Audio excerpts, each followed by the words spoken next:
आखिर क्यों कॉलेज का सबसे अमीर और ताकतवर लड़का, जिसके खौफ से पूरा कॉलेज, यहाँ तक कि कॉलेज का प्रिंसिपल भी डरता था, तुझ जैसे भिखारी को किसने एडमिशन दे दिया बे? जिसके सामने कभी किसी ने कुछ बोलने की हिम्मत नहीं की, उसने क्यों एक साधारण से गरीब स्टूडेंट देवेन से मांगी माफी?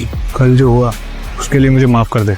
जिसके पिता का खौफ पूरे कॉलेज में आग की तरह फैला रहता है, आज वही आदमी झुक गया अपने बेटे पर हाथ उठाने वाले लड़के के आगे। माफ कर दो, गलती हो गई मेरे आदमियों से। मगर क्यों? आखिर कौन है देवेन और क्या है उसकी सच्चाई? क्यों उसके सामने झुक गया ताकतवर से ताकतवर आदमी? देवेन अपने दुश्मनों का ऐसा हाल करता है तो वो जीते जी मौत की भीख मांगने लगते हैं। अंधे हो क्या? दिखाई नहीं देता?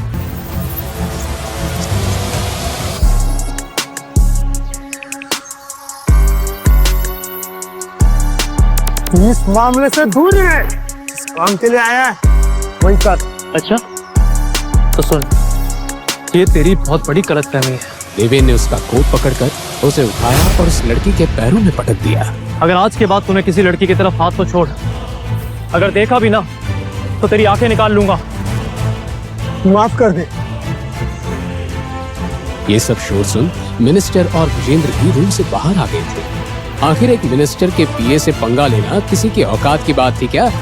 पर कोई था जो इस हिम्मत से इम्प्रेस था, विजेंद्र शेखावत। दूसरी तरफ साउथ दिल्ली में विजेंद्र शेखावत अपनी मीटिंग खत्म करके शेखावत हाउस पहुंचे। गाड़ी से उतरते वक्त उन्होंने अपने ड्राइवर को हिचकिचाते देखा। क्या हुआ? कुछ परेशान लग रहे हो? सब ठीक है ना? नंदिता को ले आए कॉलेज से? साहब, आज कॉलेज से वापस आते वक्त हम पर किसी ने हमला किया। ड्राइवर एक ही सांस में सब बोल पड़ा।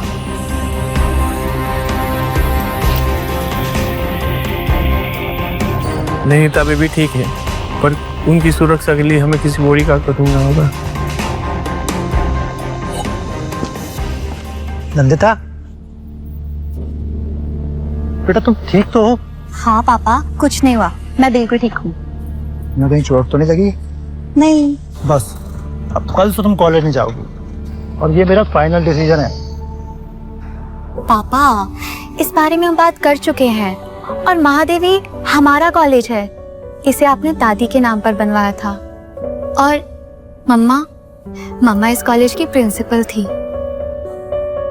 तुम्हारी माँ के जाने के बाद ये कॉलेज क्रिमिनल्स का अड्डा बन चुका है। अगर ऐसी बात है तो आप कुछ करते क्यों नहीं? Take some legal action.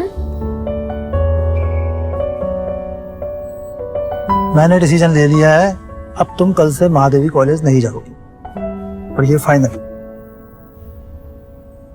अगर आप जिद्दी हैं तो मैं भी आपकी बेटी हूँ, मैं महादेवी कॉलेज से ही पढ़ाई करूंगी। विजेंद्र के पास जवाब नहीं था, सिर्फ एक बात कही उन्होंने।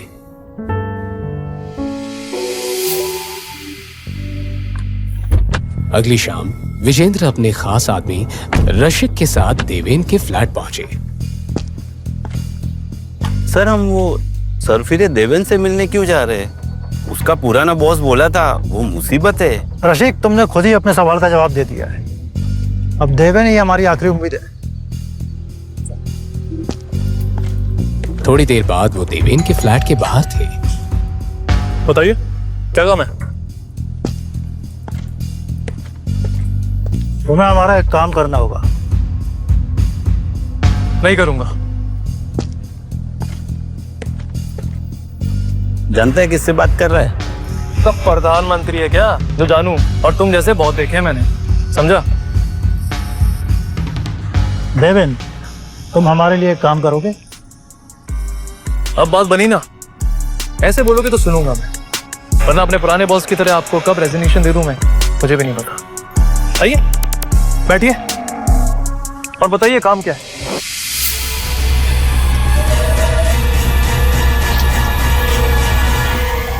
मुझे तुम्हें अपनी बेटी नंदिनी के बॉडीगार्ड के लिए हायर करना है। लेकिन एक कॉलेज स्टूडेंट को बॉडीगार्ड की क्या जरूरत है? कॉलेज आने के बाद तुम्हें सब समझ में आ जाएगा, लेकिन एक शर्त है, मेरी बेटी नंदिनी को इस बारे में कुछ भी पता नहीं चलना चाहिए। तुम्हें अंडर कवर रहकर काम करना होगा। विजेंद्र जी, मैं अपने तरीके से और अपनी शर्तों पे काम करूं। अगर आपको कोई शर्त रखनी है तो आप किसी और को हायर कर सकते। You can go. शर्त नहीं, रिक्वेस्ट समझ लो। और मैं तुम्हें तुम्हारी मुंह मांगी सैलरी देने के लिए भी तैयार हूँ। ठीक है, लेकिन मेरी एक शर्त है कि रसीक मेरे काम में इंटरफेयर नहीं करेगा और मैं महीने के 10 लाख लूंगा। सर ये पागल हो गया है, चलिए हम चलते हैं। रशीद गुस्से में था, पर विजेंद्र ने उसे रोका। मंजूर है। कल सुबह 9 बजे ऑफिस आकर मेरी सेक्रेटरी राधिका से मिल लेना, पेपर वर्क रेडी रहेगा। क्या बात है। विजेंद्र शेखावत, मुबारक हो। देवेन ने तुरंत अपनी रिसर्च शुरू कर दी। छत पर कुछ लड़के उस लड़की को घेर कर खड़े थे। मैं नीचे कूद के जान दे दूंगी। अरे तो मरने की क्या जरूरत है? अगली सुबह वो शेखावत कॉर्पोरेशन नाम की बिल्डिंग में कॉन्फिडेंटली एंटर हुआ। अब देवेन विजेंद्र के केबिन के पास पहुंचा। एक लड़की ने उसे रोका। मिस्टर देवेन,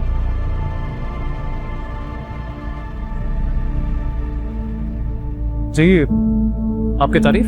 मेरी छोड़ो, तुम्हारी फाइल में रखी फोटो तुम्हारे हैंडसम चेहरे को सही से बयां नहीं कर पा रही थी। लगता है आज मेरी मीटिंग आपके साथ है। जी बिल्कुल, और आपने मुझे पूरा 1 घंटा वेट करवाया है। एक्चुअली मुझे लड़कियों को इंतजार कराना बिल्कुल भी पसंद नहीं है। हमें यहाँ पर आई गए हो तो क्यों ना हम आगे की बात कर लें।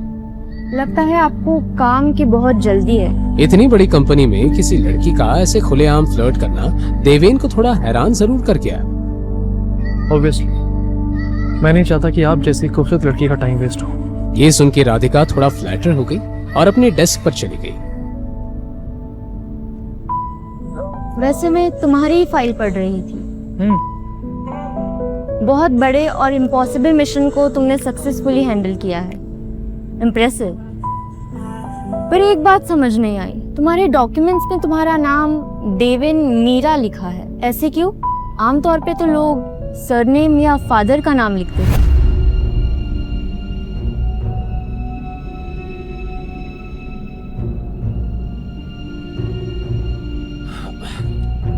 एक्चुअली देवेन की हर एक चीज खास है और मुझे लगता है कि आपको मैं कुछ ज्यादा ही पसंद आ गया।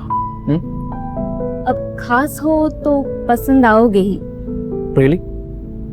वैसे मेरे नाम के अलावा अगर कुछ और क्वेश्चन है तो पूछ सकती हैं आप। संभाल कर देवेन जी, अपने क्लाइंट के सेक्रेटरी के साथ फ्लर्ट करना भारी पड़ सकता है।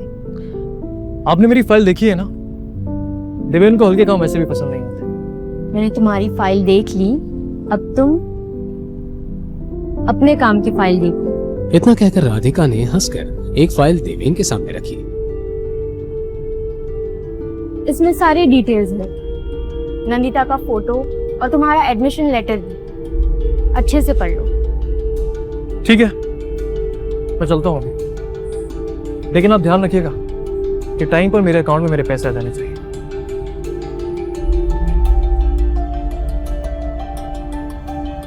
अगले दिन एडमिशन लेटर लेकर देवेन महादेवी जैसे मशहूर कॉलेज में एक साधारण स्टूडेंट की तरह साइकिल पर पहुंचा।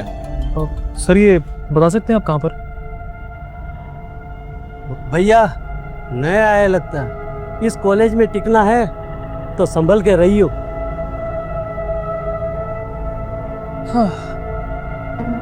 वैसे बाबू हमारी बात मानो तो यहीं से लौट के चले जाओ, तुम्हारे जैसे गरीब बच्चों के लिए कॉलेज नहीं है।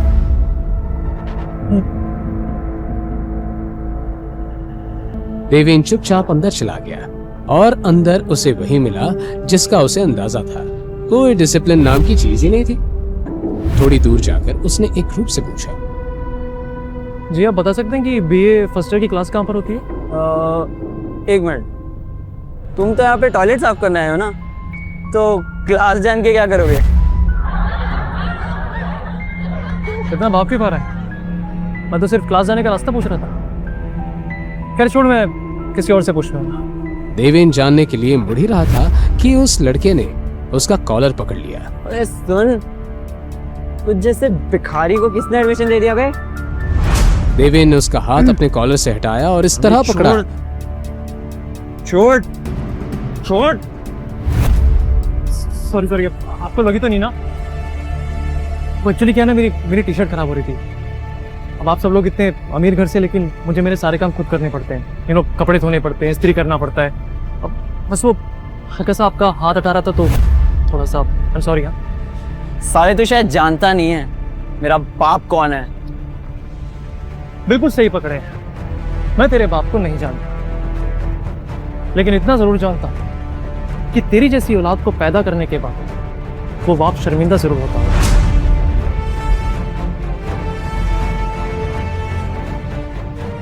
बाहर देवेन जिस क्लास के बारे में पूछ रहा था उस क्लास के अंदर जाने जैसा कुछ नहीं था। आधी से ज्यादा बेंचेस खाली थी और जो कुछ स्टूडेंट्स थे वो भी ऐसे बैठे थे जैसे किसी गार्डन में हो। सुप्रभात। अस्थाना की हिंदी सुनते ही सबने मुंह बना लिया। उसे शुद्ध हिंदी में बोलने का शौक था। तो आप सभी विचार कर रहे होंगे कि मैं यहाँ क्यों आया, है ना? तो मैं आप लोगों को एक विशेष विद्यार्थी से मिलाना चाहता हूं। हाँ? पुत्र देवेन, आओ पुत्र, आओ आओ। देवेन, तो कौन हमारे नवीन छात्रवृत्ति विद्यार्थी देवेन के साथ अपना स्थल साझा करना चाहेगा? हाँ? नंदिता। हाँ? चलो चलो चलो, बैठो बैठो नंदिता के साथ। अपना नाम सुनते नंदिता का मुंह बन गया। विद्यार्थियों, सीखते रहो। हाँ, गुड मॉर्निंग मिस शेखावत। एक मिनट, प्रिंसिपल अस्थाना ने तो सिर्फ मेरा नाम बताया था, तुम्हें मेरा सरनेम कैसे पता? सरनेम? हाँ एक्चुअली मिस शेखावत नाम, सरनेम। हाँ हाँ लेक्चर।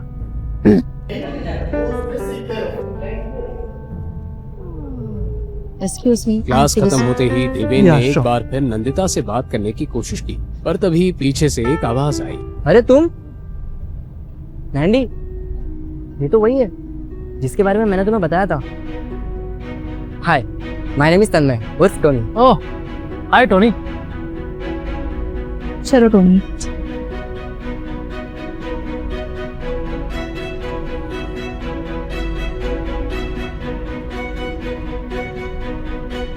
हाय। हेलो, अब तो क्लास भी खत्म हो गई, हाथ मिला सकते? कि वही है ना जिसका वायलेंट बिहेवियर कॉलेज का हॉट टॉपिक बना हुआ है, तुम लोगों का violent hero. Sorry miss Shekhawat, पर जिसे आप गुंडागर्दी कह रहे हैं दरअसल वो एक सेल्फ डिफेंस है। एंड बाय द वे, वो लड़के मिलके मेरी रैगिंग कर रहे थे और आप चाहते कि मैं चुपचाप खड़ा रहता? हाँ, ऐसी मारपीट करने के बजाय अगर तुमने कंप्लेन की होती तो ज्यादा हेल्पफुल होता। उसकी मासूम बातें सुनकर देवेन के चेहरे पर हंसी आ गई, पर उसे बेकार मुस्कुराता देख नंदिता का गुस्सा बढ़ गया। वो टमटमाते हुए वहां से चली गई। कहकर टोनी भी उसके पीछे चला।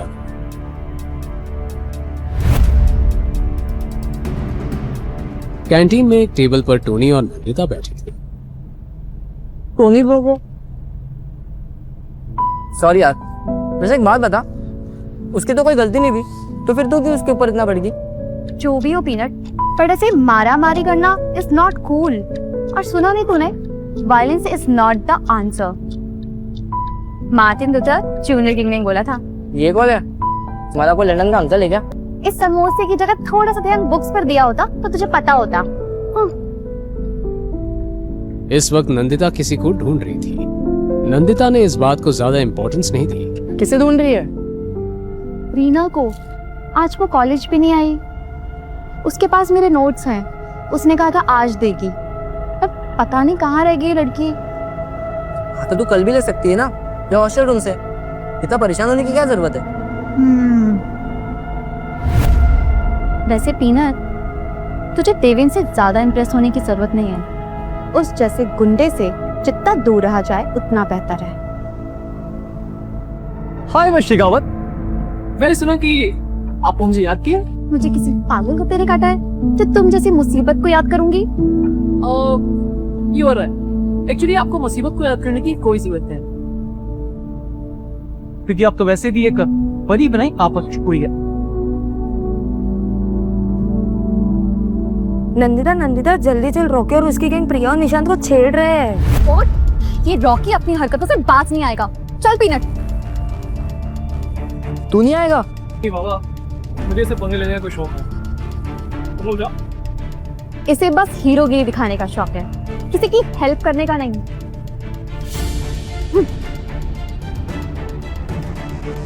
देवेंद्र रॉकी कॉलेज का गुंडा है, वो कुछ भी कर सकता है और उसके डैड की पोजीशन के चलते कोई कुछ नहीं कर सकता।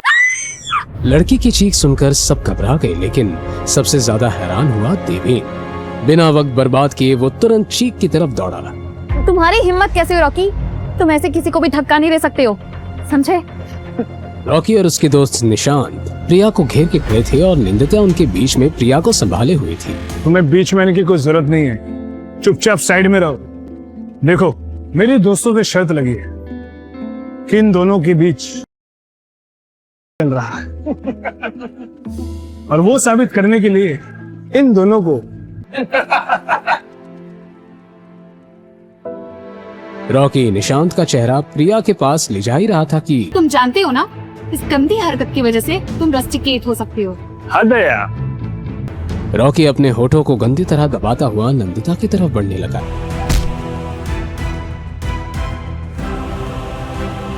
इससे पहले देवेन कुछ बोलता रॉकी के दोस्त उस पर टूट पड़े, लेकिन हर स्टूडेंट की आंखों ने वो देखा देवेन ने अकेले ही इन सबकी पिटाई कर दी थी।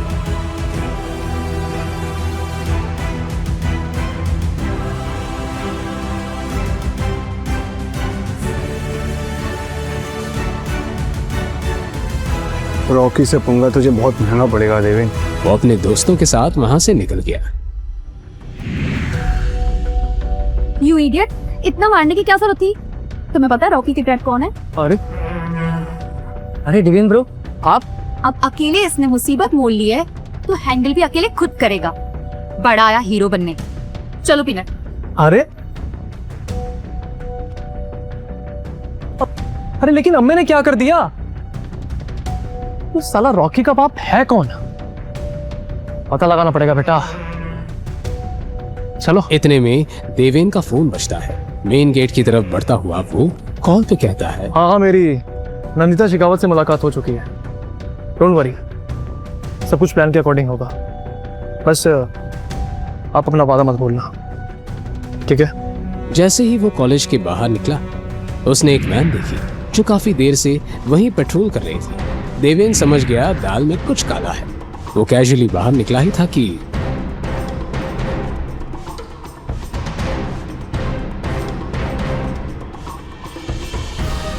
कुछ देर बाद देवेन को एक कमरे में लाया गया। उसकी बात को अनसुना कर दिया गया।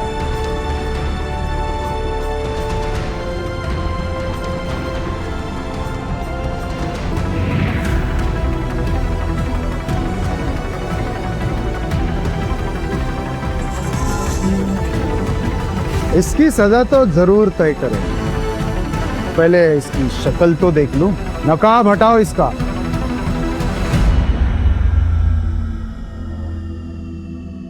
तुम? देवेन को देखकर वो आदमी भी हैरान रह गया। अगले ही पल वो घुटनों पे बैठ गया। देवेन भाई माफ कर दो, गलती हो गई मेरे आदमियों से। हाथ छोड़ो, हाथ छोड़ो। देवेन भाई मेरे बेटे से जरूर कुछ ना कुछ गलती हुई होगी। आपने जो भी किया बिल्कुल सही किया। मेरा बेटा नादान है, माफ कर दो। तो फिर समझा अपने नादान बेटे को, वरना तू मुझे अच्छे से जानता है। अगर मैं अपने पर आ गया ना तो ऐसी लगाम लगाऊंगा कि तू और तेरा बेटा जिंदगी भर सर उठा के चल नहीं पाएगा। तो मैं चलूं? Oh nice code.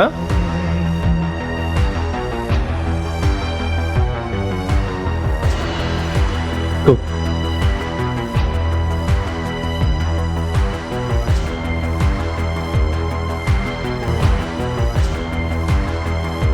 वैसे मेरा इतना टाइम वेस्ट करने का हर्जाना तो आपको देना पड़ेगा। और मेहमान को इतनी वक्त से बुलाया तो खाली हाथ थोड़ी ना भेजोगे।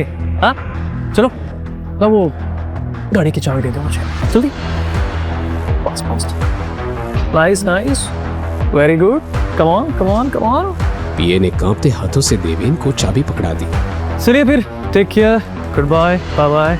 देवेन उस चाबी को उंगली पर घुमाता हुआ वहां से निकल गया। साहब, ये कौन था? इसे अब ऐसे माफी क्यों मांग रहे थे? तुम सब इसके बारे में ना ही जानो तो बेहतर है, लेकिन बस इतना याद रखना, कभी इससे दुश्मनी लेने की भूल मत करना। देवेन अपने दुश्मनों का ऐसा हाल करता है कि वो जीते जी मौत की भीख मांगने लगता है। अगला दिन नंदिता ने कॉलेज आते ही सबसे पहले एडमिन ऑफिस जाकर रीना के बारे में पूछा, लेकिन उसका कोई पता नहीं चला, जैसे वो अचानक गायब हो गई।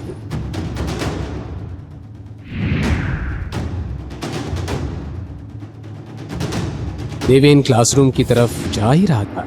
कल के इंसिडेंट के बाद काफी स्टूडेंट्स उसे पहचान गए थे, लेकिन जहां लड़के उसके पास जाने से कतरा रहे थे, वहीं लड़कियां उसकी हीरोगिरी पर फिदा हो रही थी। क्लास में टोनी के आगे वाली सीट पर बैठी नंदिता ने फोन पे देवेन और उस लड़की का वीडियो चला रखा था। ये देख नीनत, कैसे आशिकी 3 चल रही है। प्यार के बदले प्यार बढ़ता है। ये और रॉकी दोनों के दोनों एक जैसे हैं। वो अगर मुगल एम्पायर है तो ये east India company. Rocky Pakistan से है क्या? कैसे हो तुम दोनों? वैसे मेरे बारे में बात हो रही है तो इस कॉन्वर्सेशन में ज्वाइन करने का मुझे पूरा हक है ना? चलो बात करते हैं। पहले दिन बैठने दिया, इसका मतलब ये नहीं है कि रोज रोज के लिए परमिशन मिल गई। जाओ उधर बैठो जाकर, निकलो यहाँ से। लेकिन राजकुमार जी, मुझे क्यों नहीं याद आ रहा कि मैंने आपसे परमिशन मांगी थी? हाँ, और वैसे भी ना, ये कॉलेज की सीट है, आपके घर का सोफा नहीं है जो हर वक्त मुझे आपसे परमिशन मांगनी पड़ेगी। हाँ, बाय द वे, तुम लोग क्या बात कर रहे थे मेरे बारे में? बोलो। अच्छा, समझ गया। तो तुम टोनी से रिक्वेस्ट कर रही थी ना कि वो तुम्हारी मुझसे दोस्ती करा दे, तो मुझे थैंक यू बोल दो। हाँ, थैंक यू। हाँ? किस लिए? ओह राइट, कल तुम मुझे हीरो की तरह बचाने आए थे, उसके लिए। यस। पर मैंने तुम्हें नहीं बुलाया था। हाँ, स्कूल। लिसन मिस्टर देवन, मुझे तुम्हारी रक्षा की कोई जरूरत नहीं है। मैं अपनी रक्षा खुद कर सकती हूँ, समझे? ओके। नैंडी रिलैक्स, देवन मजाक कर रहा है। जोकिंग। वैसे देवन, एज ए सीरियस नोट, कल जो तुमने रॉकी के साथ किया, उसके बाद तुम्हें कॉलेज नहीं आना चाहिए था। मुझे नहीं लगता वो चुप बैठेगा। सही बोल रहा। टोनी की बात पूरी भी नहीं हुई थी कि क्लास में एकदम शांति छा गई। सबने दूर की तरफ देखा और वहां रॉकी खड़ा था। उसके चेहरे पर कल की मार के निशान अभी भी दिख रहे थे। उसकी आंखों में गुस्सा था, लेकिन वो सीधा देवेन के पास आया। कल जो हुआ उसके लिए मुझे माफ कर दे, आगे से ऐसी गलती नहीं होगी। चल अच्छा है, तुझे तेरी गलती का एहसास हो गया। लेकिन तुझे पता है, आज मेरा मूड बहुत अच्छा है। जा, तुझे माफ किया, लेकिन अगली बार संभल कर।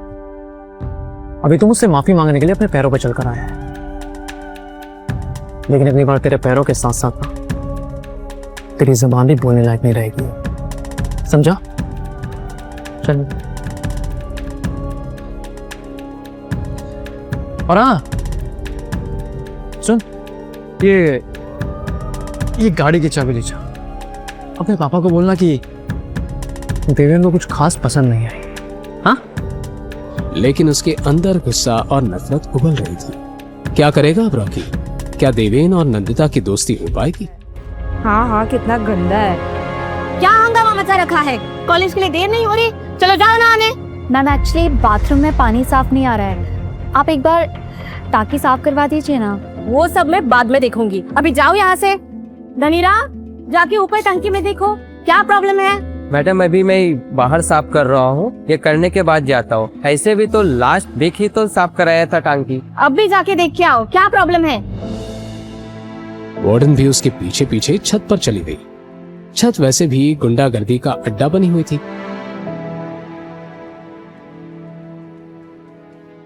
भैया जी क्या हुआ धनीराम?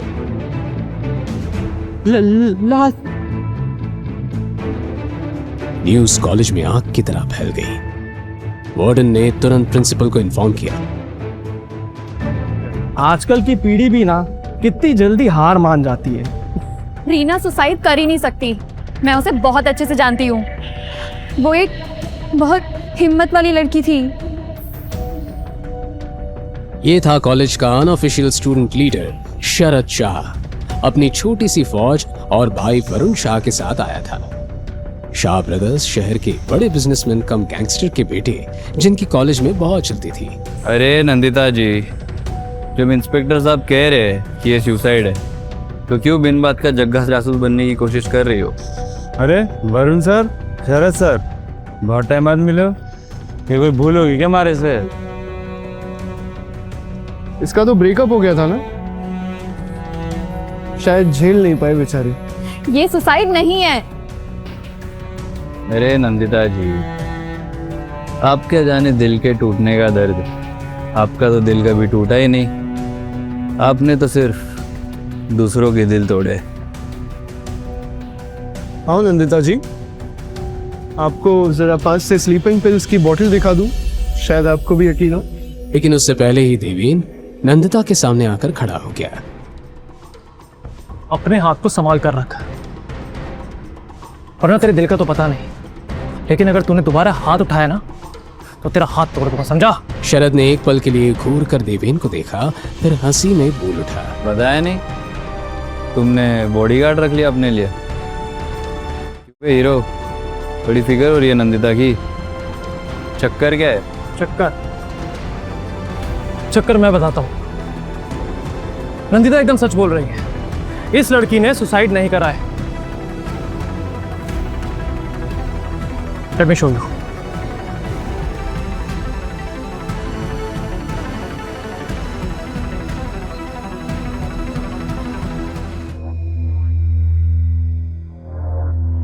और इसकी नाक पे रैशेस है, इसे साफ साबित होता है कि इसे दिया गया है, और ये ओवरडोज का केस।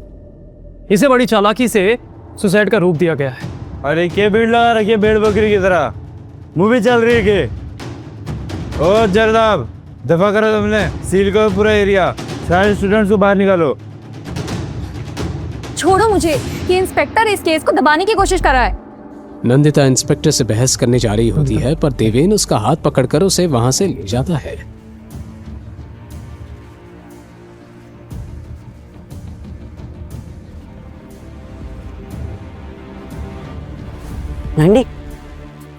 छोड़ो मुझे, ये इंस्पेक्टर जानबूझकर सच दबाने की कोशिश कर रहा है। नहीं तो पागल हो गई है क्या? ये का मामला है और तू अच्छे से जानती है शाह ब्रदर्स का इनमें इन्वॉल्वमेंट है, और तू उनके खिलाफ जाने की बात कर रही है। तू जानती है कितना डेंजरस हो सकता है ये। देखना वो इंस्पेक्टर कैसे उनकी। नंदिता गुस्से में चली जाती है। देवेन उसके पीछे जाने लगता है, पर टोनी उसे रोक लेता है। देवेन, मैं उसके पीछे जाता हूँ, वो सबके पीछे बहुत डिस्टर्ब हो गई है। देवेन जानता था कि अभी उसके और नंदिता के बीच दोस्ती का रिश्ता नहीं बना है, इसलिए वो टोनी की बात मान जाता है। मुझे क्या करना है? मैंने सबको न्याय डालने का ठेका थोड़ी रखा है। तभी फॉरेंसिक टीम बॉडी को ले जाते हुए के सामने से गुजरती है। देवेन को नंदिता की बातें याद आती। वो इरिटेट होकर अपना मोबाइल निकालता है और तुरंत विजेंद्र को कॉल करता है। शिकावत साहब, आपको पता है आपके कॉलेज में इस वक्त क्या हो रहा है? पानी की टंकी में से एक लड़की की लाश मिली है। पुलिस वाले यहाँ मुआयना करने आए हैं और वो लोग जानबूझकर इस केस को एक सैड केस बना रहे हैं। वो सब में पढ़ो मत, जो काम के लिए गए हो वही करो। देवेन फ्रस्ट्रेट होकर काम से काम रखने का फैसला करता है।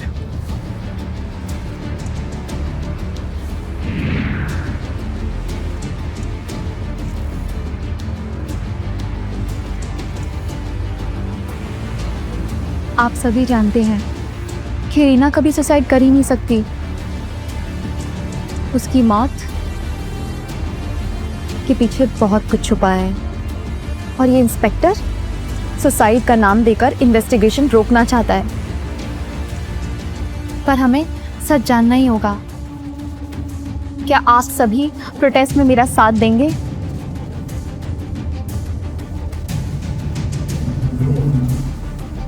तुम्हारी दोस्त पागल हो गई है क्या? क्यों नहीं की देवी बन रही है? हाँ, आंटी ऐसी है डेविन, लेकिन इस बार वो शाबरदस्त के खिलाफ जा रही है और मुझे डर है कहीं वो अपनी जिद में किसी मुसीबत में ना फंस जाए। तभी नंदिता की नजर देवेन पर पड़ती है और वो तुरंत उसके पास आती है। देवेन, तुम भी जानते हो कि ये सुसाइड नहीं थी, राइट? तुम मेरा इस प्रोटेस्ट में साथ दोगे? हमें सच जानना ही होगा कि रीना की मौत कैसे हुई, कैंडल मार्च निकालकर। प्लीज मुझे अपनी सर्कस से दूर रखो। अगर इसकी जगह कोई तुम्हारा अपना होता तब भी तुम यही करते?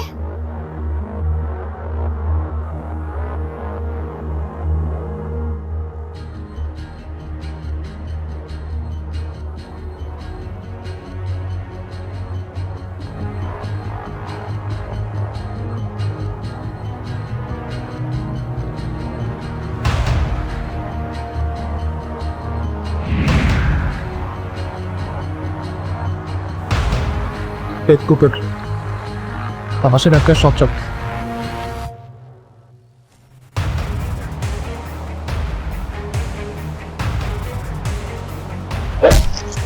आंखों के सामने अंधेरा। देवेन लड़खड़ाते हुए देखने की कोशिश करता है। कुछ अनजान लड़के उनमें से रॉकी और शरद को पहचान लेते हैं।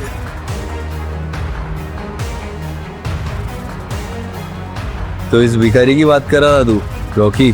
शरद भाई, अब आप ही सबक सिखाइए इसे।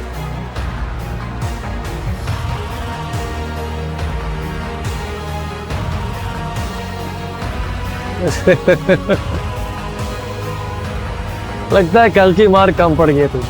हाँ,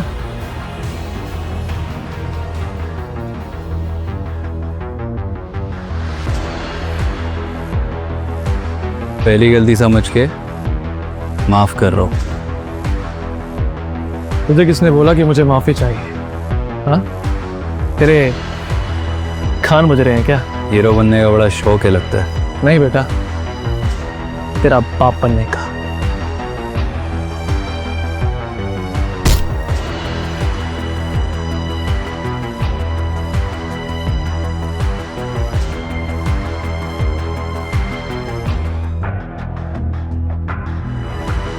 क्या देवेन खुद को बचाकर नंदिता को बचाने जा पाएगा?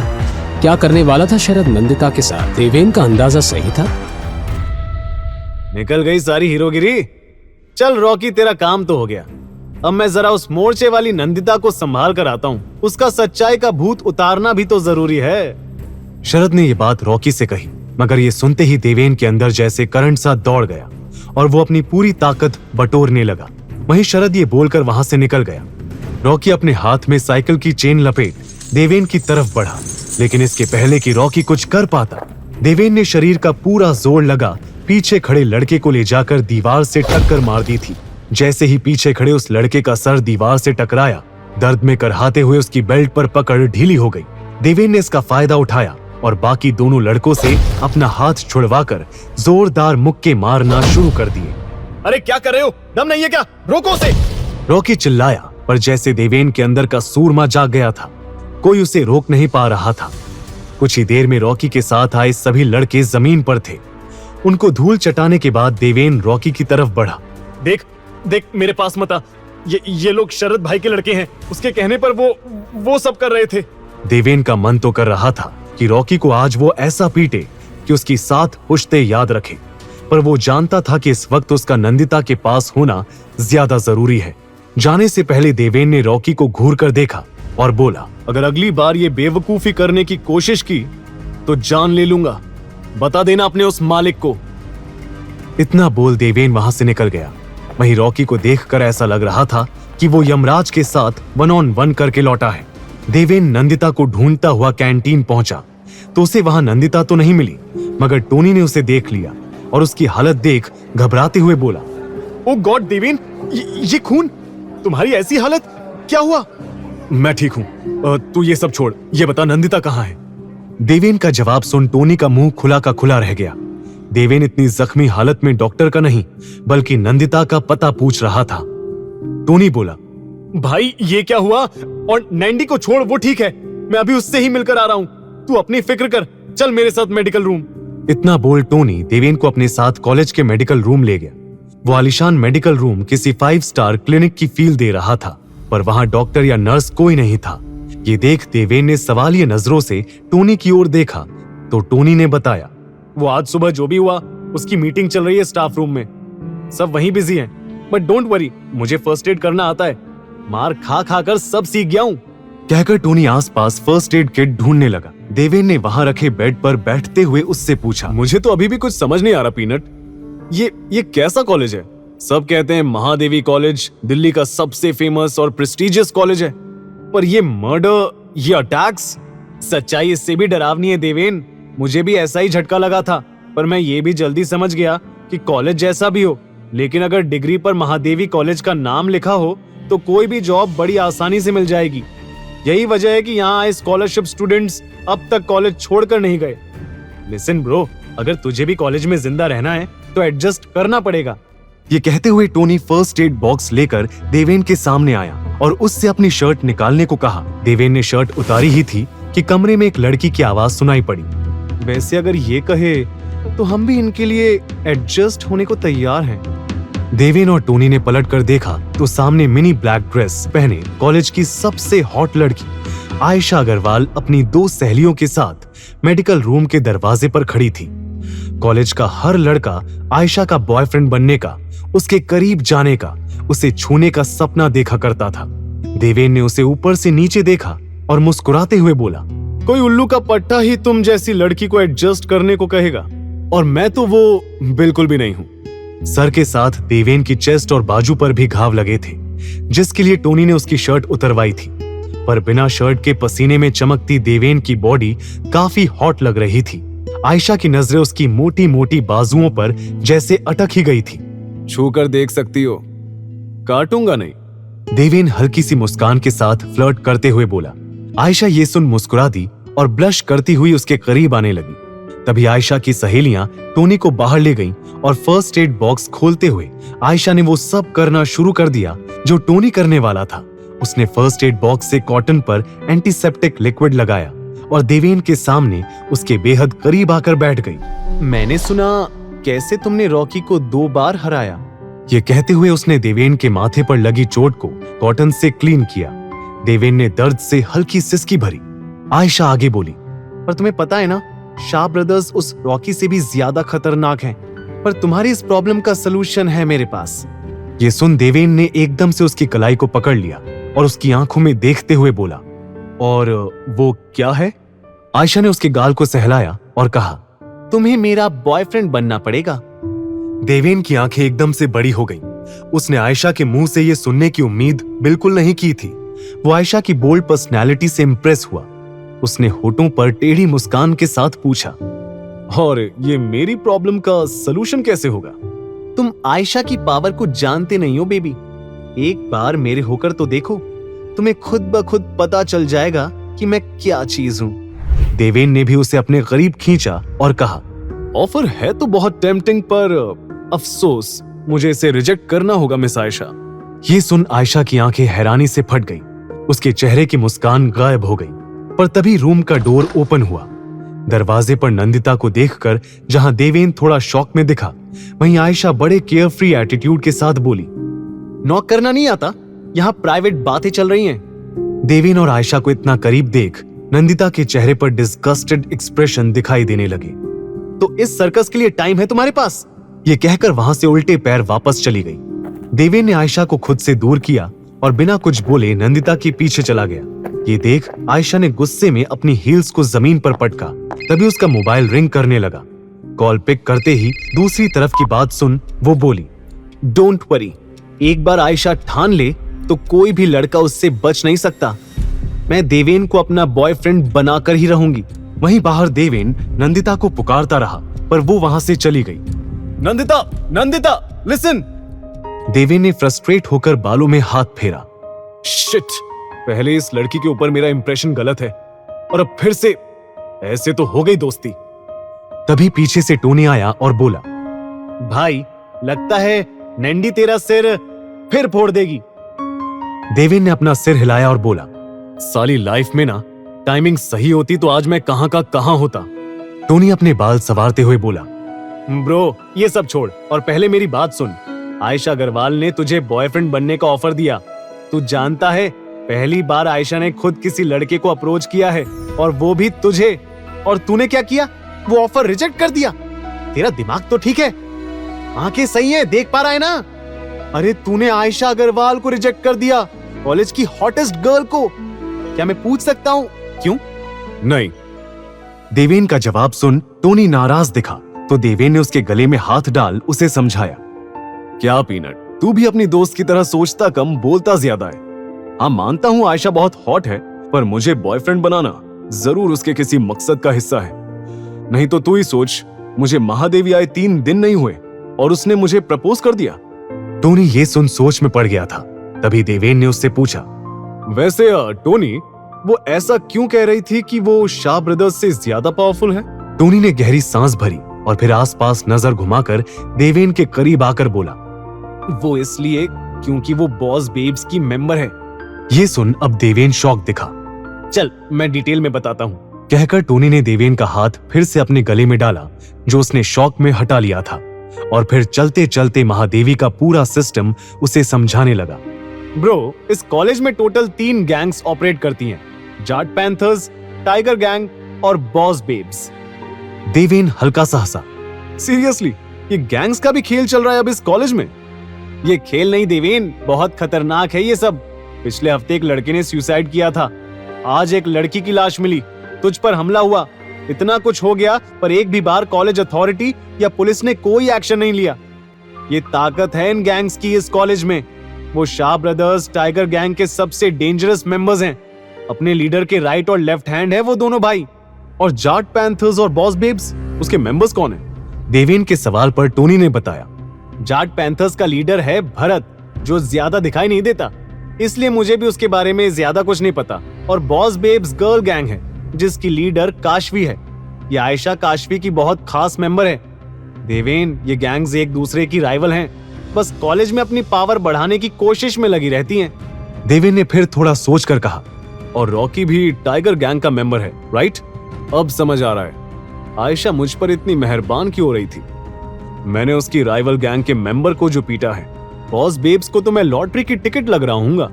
अगर ऐसा है तो तूने ना करके बिल्कुल सही किया।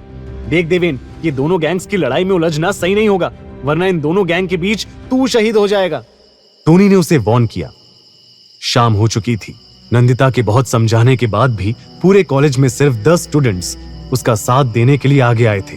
नंदिता ने 2 लोगों को वी वांट ट्रुथ का बैनर पकड़ा दिया और बाकियों को कैंडल्स बांटने लगी। ये सब देख दूर खड़ा देवेन हंसते हुए पलट गया और सिगरेट मुंह में रखकर बोला, सच कहूं टोनी, मैं आज तक जितनी लड़कियों से मिला हूं उसमें से तेरी ये दोस्त सबसे अनोखी है। किसी और के लिए इतनी सरदर्दी क्यों पाल रही है? उसने सिगरेट का कश लिया। तभी टोनी बोला, वजह अपनी आंखों से देख लो। ये सुनकर देवेन ने जैसे ही मुड़कर देखा तो वहां सामने एक बुजुर्ग कपल नंदिता के पैर छूने की कोशिश कर रहे थे। नंदिता उन्हें रोक रही थी। उस कपल ने फिर हाथ जोड़कर रोना शुरू कर दिया था। ये रीना के माँ बाप हैं। नंदिता उनकी मरी हुई बेटी को इंसाफ दिलाना चाहती है। टोनी उन बूढ़े कपल की पहचान बता रहा था, पर यह नजारा देख देवेन की नजर नंदिता पर टिक सी गई थी। जिस तरह वो रीना की मां को गले लगाकर उन्हें संभाल रही थी, ये देखकर देवेन को पता ही नहीं चला कब वो हल्का सा मुस्कुराया। टोनी ने ये सब नोटिस किया और बोला, अब मेरी दोस्त के बारे में क्या कहोगे? देवेन ने तुरंत नजर फेर ली और सिगरेट के कश लेने लगा। तभी नंदिता उनके पास आ गई। उसने एक पल देवेन को घूर कर देखा और फिर टोनी को कैंडल देते हुए बोली, कम ऑन पीनट, हम मार्च शुरू करने वाले हैं। रीना के मम्मी पापा भी आ गए हैं। चल, अगर तुम्हें सर्कस का पार्ट नहीं बनना है तो यहाँ क्या कर रहे हो? नंदिता के पूछते ही देवेन एरोगेंटली बोला, क्यों? ये तुम्हारी प्राइवेट प्रॉपर्टी है, मेरी मर्जी। इससे पहले दोनों के बीच झगड़ा बढ़ पाता, टोनी नंदिता को अपने साथ ले गया। सभी स्टूडेंट कैंडल मार्च के लिए रेडी थे। नंदिता सबसे आगे खड़ी थी। We want truth, we want justice। वो सब कैंडल मार्च करते हुए कॉलेज कैंपस से बाहर आए ही थे कि तभी एकदम से पटाखों के फटने की आवाज आनी शुरू हो गई। सभी स्टूडेंट्स चीखते हुए इधर उधर भागने लगे। पटाखों की आवाज रुकने का नाम नहीं ले रही थी। चारों तरफ धुआं फैल गया था। वहां मौजूद सभी लोग खांसने लगे। उनकी आंखें जलने लगी थी। ये देख देवेन दौड़ा दौड़ा वहां पहुंचा। नंदिता, नंदिता! वो चिल्लाते हुए उसे ढूंढने लगा, पर पटाखों के शोर में उसकी आवाज दब गई थी। उधर नंदिता रीना के माँ बाप को संभालने की कोशिश में लगी थी। अंकल, आंटी, टोनी, मेरी मदद करो, इन्हें यहाँ से लेकर जाना होगा। टोनी खांसते हुए बुजुर्ग कपल की मदद करने लगा। नंदिता भी पीछे आ रही थी, पर तभी किसी ने उसकी कलाई को पकड़ लिया। कौन है? छोड़ो! नंदिता कुछ कर पाती उससे पहले ही उसके मुंह पर रुमाल रखकर उसे बेहोश कर दिया गया। एक शख्स नंदिता को अपनी बाहों में उठाए उस धुएं की आड़ में उसे वहां से ले गया। नैंडी! नैंडी! टोनी ने आसपास नजर घुमाई, पर उसे धुएं में कुछ साफ नजर नहीं आ रहा था। तभी उसने देवेन को देखा। वो दौड़कर उसके पास पहुंचा और घबराई आवाज में बोला, देवेन, नैंडी, नैंडी कहीं नहीं मिल रही। अभी यही थी, पता नहीं अचानक से कहाँ चली गई। कहीं वो शरद? क्या टोनी का शक सच था? क्या सच में शरद ने नंदिता को उठवाया था? क्या देवेन उसे बचा पाएगा? देवेन, नंदिता, नैंडी कहीं नहीं मिल रही। अभी यही थी, पता नहीं अचानक से कहाँ चली गई। कहीं वो शरद? हाँ देवेन, ये जरूर शाह ब्रदर्स का ही काम है। वो नहीं चाहते थे कि ये प्रोटेस्ट हो। कहीं उन्होंने नंदिता को कुछ... हम पुलिस कंप्लेन करते हैं। नंदिता की जान को भी खतरा हो सकता है। कहीं शरद ने उसे कुछ... टोनी बहुत घबरा गया था। वो बिना रुके बस बोले जा रहा था। तभी देवेन ने उसे शांत करते हुए कहा, टोनी, नंदिता को कुछ नहीं होगा और पुलिस में कंप्लेन करने से भी कोई फायदा नहीं होगा। अगर वो पुलिस वाला भी शाह ब्रदर्स से मिला हुआ हो तो? पर तू चिंता मत कर, मैं तेरी दोस्त को वापस लेकर आऊंगा। कहकर देवेन वहां से चला गया। कोई है? हेल्प! जाने दो मुझे! एक अंधेरे कमरे में पड़ी नंदिता चिल्ला रही थी। कुछ 10 मिनट पहले ही उस पर नशे का असर खत्म हुआ था। होश में आते ही उसने अपने आप को एक बंद कमरे में बंधा हुआ पाया और बस तभी से मदद की गुहार लगा रही थी। तभी कमरे का दरवाजा खुला और 2 गुंडे जैसे दिखने वाले आदमी अंदर आए। क्या गला फाड़ फाड़ कर चिल्ला रही है? साला सारा नशा उतार दिया। कहता हुआ एक आदमी हाथ में शराब की बोतल लिए आगे बढ़ने लगा। उसे अपने करीब आते देख नंदिता सहम गई। देखो, मेरे करीब मत आना, समझे? दूर रहो। वो आदमी एकदम से उसके पास आ गया। नंदिता दरवाजा खुला देखकर चिल्लाई, कोई है? प्लीज बचाओ! हम कुछ कर रहे हैं क्या? तो फिर चिल्ला क्यों रही है? अबे तू क्या खड़ा है? वो सामान इधर रख। उसके कहने पर दूसरे आदमी ने अपने हाथ में पकड़ी थैली को नंदिता के सामने टेबल पर रख दिया। नंदिता उसे शक भरी निगाहों से देख रही थी। तभी पास खड़े उस गुंडे ने शराब की बोतल को साइड में रखा और थैली को खाली करते हुए बोला, ये देख, समोसा, पानी सब तेरे लिए। अरे आराम से खा पी ऐश कर, मगर अपनी मुंह की पेटी बंद रख, समझी? कहकर उसने नंदिता के हाथ खोल दिए। नंदिता ने भी मौका देखकर पास रखी बोतल उठाई और उस गुंडे के सर पर दे मारी। वो भागने की कोशिश कर रही थी, पर सामने खड़े दूसरे गुंडे ने अपनी ताकत से उसके हाथ से बोतल छीनकर दूर फेंक दी। नंदिता बहते हुए आंसुओं के साथ लड़ने की पूरी कोशिश कर रही थी। छोड़ो मुझे, छोड़ो, कोई है? बचाओ, जाने दो। वो गुंडा नंदिता के ऊपर हाथ उठाने वाला था, पर तभी किसी ने उसका हाथ पीछे से पकड़ लिया। जब लड़की कह रही है जाने दो, तो क्यों नहीं सुन रहे? हीरो से पिटने का कुछ ज्यादा ही शौक है क्या? यह आवाज सुनते ही नंदिता ने अपनी डर से बंद आंखों को तुरंत खोला। वहां अपने सामने देवेन को देखकर उसकी आंखें शौक से बड़ी हो गई। वो गुंडा कुछ कहने के लिए मुंह खोलने वाला था, पर तभी देवेन ने मुक्का मारकर उसे वहीं बेहोश कर दिया। नंदिता के चेहरे पर राहत की झलक दिखी। वो नम आंखों के साथ देवेन की तरफ ही देख रही थी। वैसे ऐसी सिचुएशन में लड़की हीरो के सीने से लग जाती है। तुम्हें ट्राई करना है? नंदिता ने राहत की सांस भरकर खुद को शांत किया। तभी देवेन ने वहां दूसरे गुंडे की तरफ देखा, जिसके पास टूटी हुई बोतल पड़ी हुई थी। इसे मार दिया क्या? देवेन ने थोड़ा शॉक होकर पूछा, तो नंदिता तुरंत बोल पड़ी, नहीं, मैंने बस वो बोतल, वो सांस नहीं ले रहा है क्या? मर गया क्या? देवेन ने चेक किया, जिंदा है। इतना कहकर उसने वहां रखी पानी की बोतल उठाई और आराम से बैठकर पानी पीने लगा। नंदिता हैरानी से बोली, तुम क्या कर रहे हो? ये कोई आराम करने का वक्त है? चलो यहाँ से। इनके साथी आ गए तो? और पहले मेरे पैर खोलने में मेरी मदद करो, जल्दी करो देवेन। वो टाइट बंद गांठ नंदिता से खुल नहीं पा रही थी। तभी देवेन की एरोगेंट आवाज आई, एक शर्त पर। यह सुनते ही नंदिता झल्ला पड़ी। व्हाट? तुम्हें इस सिचुएशन का भी फायदा उठाना है? तुम जैसे गुंडे से मैं कोई और उम्मीद भी क्या कर सकती हूँ? यू नो व्हाट, मुझे तुम्हारी जरूरत ही नहीं है, मैं खुद यहाँ से चली जाऊंगी। कहते हुए नंदिता ने आखिर अपने पैर खोल ही लिए। वो उठकर जा ही रही थी कि देवेन पीछे से बोला, फाइन जाओ, पर अगर इनके साथी बाहर मिल गए तो मैं बचाने नहीं आऊंगा। ये सुनते ही नंदिता के कदम थम गए। कुछ सेकंड सोचने के बाद उसने पीछे मुड़कर देखा और बोली, बोलो क्या शर्त है तुम्हारी? बस तुम्हारी दोस्ती मिलेगी। ये कहते हुए देवेन ने स्माइल के साथ अपना हाथ आगे कर दिया। टोनी थोड़ा हंसकर बोला, देख ब्रो, हैंडसम तू भी है और वो हैरी भी, पर वो है रोमांटिक फिल्मों का चॉकलेटी बॉय, तो तू एक्शन रोमांस का full on angry young man. तू हड्डियां तोड़ने के लिए ठीक है, पर दिल के मामले में तो बाजी चॉकलेटी बॉय ही मारता है ना, स्पेशली जब बात हो मारपीट और गुंडागर्दी से नफरत करने वाली हमारी नैंडी की। तू मुझे इस हैरी से कंपेयर कर रहा है? वैसे भी मुझे नंदिता की लव लाइफ से कोई लेना देना नहीं है, जिसे पसंद करना है करे। तभी नंदिता हैरी के साथ उनके पास आई। हैरी, ये है देवेन, इसी ने मुझे कल गुंडों से बचाया था।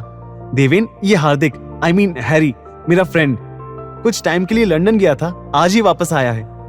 देवेन ने बेमन से हैरी से हाथ मिलाया। फिर वो नंदिता से कुछ कहने वाला था, पर तभी हैरी बोला, oh shit, how can I forget about this? कहते हुए उसने अपनी पॉकेट से एक छोटा सा गिफ्ट बॉक्स निकाला और नंदिता के हाथ में दे दिया। साथ ही उसने उसके हाथ से वो फ्लावर बुके लेकर देवेन के हाथ में थमा दिया था। Nandi, this is for you, the best perfume from London. You won't believe, इसे पाने के लिए मैंने 12 आवर्स का बस से ट्रैवल किया था। Can you imagine? But it's all worth it when it's about you. Nandita भी परफ्यूम को एक्साइटेडली चेक करने लगी थी। देवेन ने एक बार कुछ कहने की कोशिश की, पर हैरी ने उसे मौका ही नहीं दिया। अच्छा नैंडी, मैंने इतने दिन क्लासेस मिस की है, you have to help me, okay? तो ये परफ्यूम रिश्वत है। Just kidding. नंदिता के ये कहते ही वो दोनों हंसने लगे। तभी देवेन फिर कुछ बोलना चाह रहा था, पर एक बार फिर हैरी ने आगे आकर नंदिता को क्लास शुरू होने का याद दिलाया और उसके साथ वहां से चला गया। देवेन वहीं पीछे हाथ में फ्लावर्स लिए इरिटेट एक्सप्रेशन के साथ उन्हें जाते हुए देख रहा था। इस चिपकू की तो मेरे दिए फूल मुझे ही चिपका गया। और देखा ना टोनी तूने कैसे नंदिता के साथ चिपक रहा था। ये फूल तू ही रख, वैसे भी मुझे इनकी जरूरत नहीं थी। कहकर देवेन भी वहां से चला गया। कॉलेज में लेक्चर्स के बाद देवेन को पता चला कि उसे हॉस्टल में रूम अलॉट हो चुका था। देवेन उसी रात अपने बैग्स के साथ हॉस्टल रूम में शिफ्ट होने पहुंच गया। हॉस्टल वार्डन ने उसे अपने असिस्टेंट के साथ भेज दिया, जिसे सब लोग मीटर कहकर बुलाते थे। देवेन भैया, है ना? मैं तो आपको देखते ही पहचान गया था। आप आते ही कॉलेज में इतने फेमस जो हो गए, पर मुझे नहीं पता था आप स्कॉलरशिप स्टूडेंट होंगे। वो तो जब वार्डन सर ने आपको रूम नंबर 118 अलॉट किया तो पता चला। वो आप जिन तीनों के साथ रूम शेयर करने वाले हो, वो सब भी आपकी तरह गरीब घर से या मिडिल क्लास परिवार से हैं। मेरा मतलब स्कॉलरशिप स्टूडेंट्स हैं। सॉरी भैया, पर यहाँ ऐसे ही चलता है। वैसे देवेन भैया, आप यहाँ थोड़ा संभल कर रहना। यहाँ कॉलेज से भी बुरा हाल है, पर हाँ, किसी भी चीज की जरूरत हो तो इस मीटर को याद कर लेना। लो, बातों बातों में आपका रूम भी आ गया। मीटर के जाते ही देवेन ने उस रूम के बंद दरवाजे की तरफ देखा। उसके नॉक करने से पहले ही डोर ओपन हो गया। तभी देवेन का सामना एक जैसे दिखने वाले दो लोगों से हुआ। अरे देवेन भाई, हम आपका ही इंतजार कर रहे थे। मैं सोनू और मैं मोनू। आप आइए ना। कहते हुए उन जुड़वा भाइयों ने देवेन के हाथ से बैग लिए और मुस्कुराते हुए उसका वेलकम करने लगे। देवेन ऑकवर्ड स्माइल के साथ रूम में एंटर हुआ। रूम के दोनों साइड दो दो बेड के साथ 2 कबर्ड रखे गए थे। विंडो के पास एक स्टडी टेबल था, जहां एक लड़का चुपचाप पढ़ाई कर रहा था। अबे मयंक, कितना पढ़ेगा, देखना कौन आया है। मोनू बोला और फिर उसने देवेन का सामान लेफ्ट हैंड साइड के कॉर्नर बेड पर रखकर कहा, देवेन भाई, ये वाला बेड आपका। हमने सब साफ कर दिया है। आपके सामान के लिए अलमारी में जगह भी खाली कर दी है। वैसे आप तो कॉलेज में आते ही छा गए भाई। क्या पीटा आपने उस रॉकी को, हमने देखा था, है ना सोनू? देवेन को अब पता चला था कि क्यों उसकी इतनी आव भगत हो रही थी। उसने उन्हें इग्नोर किया और सोने की कोशिश करने लगा। रात के करीब 2 बजे होंगे जब उसकी नींद खुली और वो कमरे से बाहर वॉशरूम यूज करने गया। हर फ्लोर पर एक कॉमन वॉशरूम बनाया गया था। देवेन वॉशरूम में एंटर होने ही लगा था कि तभी एक लड़के से टकरा गया। वो लड़का मयंक था, उसका रूममेट। आई एम सॉरी, वो मैंने ध्यान नहीं दिया। मयंक ने नजर चुराते हुए कहा। देवेन ने उसकी लाल आंखें और कांपते हुए हाथों को नोटिस कर लिया था। ये देख वो टेंस्ड होकर बोला, तुम ठीक हो ना? दूर रहो मुझसे, मैं ठीक हूं। कहते हुए मयंक वहां से चला गया, पर हड़बड़ाहट में उसकी जेब से जमीन पर एक ब्राउन पैकेट गिर गया था। देवेन ने माथे पर शिकन के साथ पैकेट उठाया। पैकेट से गिर रहे व्हाइट पाउडर को देवेन ने जैसे ही स्मेल किया, उसकी आंखें फटी की फटी रह गईं। ये तो कोकेन है। मीटर की वार्निंग और अब ये कोकेन का पैकेट। क्या देवेन अब भी ये सब इग्नोर कर सिर्फ अपने मिशन पर फोकस करेगा? क्या हैरी देवेन और नंदिता की दोस्ती में कांटा बनकर आया था? और क्या क्या देखने को मिलेगा देवेन को इस महादेवी कॉलेज और उसके हॉस्टल में? ये तो कोकेन है। देवेन ने शॉक्ड एक्सप्रेशन के साथ ये कहा ही था कि तभी किसी ने झटके से उसके हाथ से वो ब्राउन पैकेट छीन लिया। देवेन ने देखा तो वो मयंक ही था। उसे देखते ही देवेन ने टेंस्ड एक्सप्रेशन के साथ पूछा, ओ हेलो, तुम जानते भी हो इसमें क्या है? ये व्हाइट पाउडर ड्रग्स है, मालूम है मुझे। तू अपने काम से काम रख, समझा? मयंक बोला और वहां से जाने लगा। रुको, पहले बताओ ये पैकेट कहां से आया तुम्हारे पास? ये ड्रग्स किसने दिए? देवेन सवाल पूछता रहा, पर मयंक अपनी ही दुनिया में खोया उस ड्रग्स के पैकेट को सीने से लगाए हुए था, जैसे वो कोई कीमती चीज हो। देवेन उसके सामने आकर खड़ा हुआ और पूछा, मयंक नाम है ना तुम्हारा? बताओ ये ड्रग्स कहां से आए? तुम ये ड्रग्स किसी और को भी दे रहे हो? और कौन है तुम्हारे साथ? क्यों जवाब दूं तुझे? मेरा बाप लगता है क्या? हट सामने से। मयंक ने थोड़ी ऊंची आवाज में कहा और लड़खड़ाते कदमों के साथ पैकेट लेकर वहां से चला गया। देवेन ये सब टेंस्ड एक्सप्रेशन के साथ देख रहा था। इस कॉलेज में कुछ भी ठीक नहीं है। बहुत बड़ा ड्रग्स रैकेट चलाया जा रहा है। वो रीना और अब ये मयंक, ना जाने कितने और स्टूडेंट इस जहर को ले रहे हैं। मुझे शेखावत साहब को बताना। देवेन कहते कहते रुक गया। उसे पिछली बार की विजेंद्र की कही बात याद आ गई। सही तो कह रहे थे वो देवेन, तुझे इन सब बातों से क्या लेना देना? क्यों खुद को इस झंझट में फंसा रहा है? अपने मिशन पर फोकस कर बस। अगली सुबह कॉलेज जाने से पहले आज देवेन के कदम एक सरकारी हॉस्पिटल की तरफ मुड़ गए थे। वहां हॉस्पिटल में पर्चा बनाने के लिए लोगों की एक लंबी लाइन दिख रही थी। वहीं साथ ही दूसरी लाइन एक कमरे में जा रही थी, जहां डॉक्टर्स मरीजों का चेकअप कर रहे थे। देवेन ने पास से गुजर रहे कंपाउंडर से पूछा, एक्सक्यूज मी, ये जनरल वार्ड किस तरफ है? कॉरिडोर से सीधा जाकर बाई तरफ। कंपाउंडर के बताए डायरेक्शन को फॉलो करते हुए देवेन जनरल वार्ड में पहुंच गया। वहां एक वार्ड में 10-12 हॉस्पिटल बेड थे, सभी मरीजों से भरे हुए थे। देवेन ने इधर उधर नजर घुमाई, जैसे किसी को ढूंढ रहा हो, और फिर रूम के सबसे आखिरी बेड पर जाकर उसकी नजर रुक गई। वहां लेटा पेशेंट और उसके साथ बैठा आदमी, दोनों वही थे जिन्होंने उस रात नंदिता को किडनैप किया था। देवेन गुस्से में उनकी तरफ बढ़ने लगा। अब तक उन दोनों की नजर भी देवेन पर पड़ चुकी थी। देवेन के उनके पास पहुंचते ही साइड टूल पर बैठा आदमी देवेन के पैरों में गिर गया। देवेन हॉस्पिटल में कोई तमाशा नहीं चाहता था, इसलिए उसने सीधे पूछा, किसके कहने पर किया किडनैप? साहब वो आदमी बोल ही रहा था कि बेड पर लेटा आदमी उठने की कोशिश करते हुए बोला, ये तू क्या कर रहा है? भाई मार डालेगा हमें।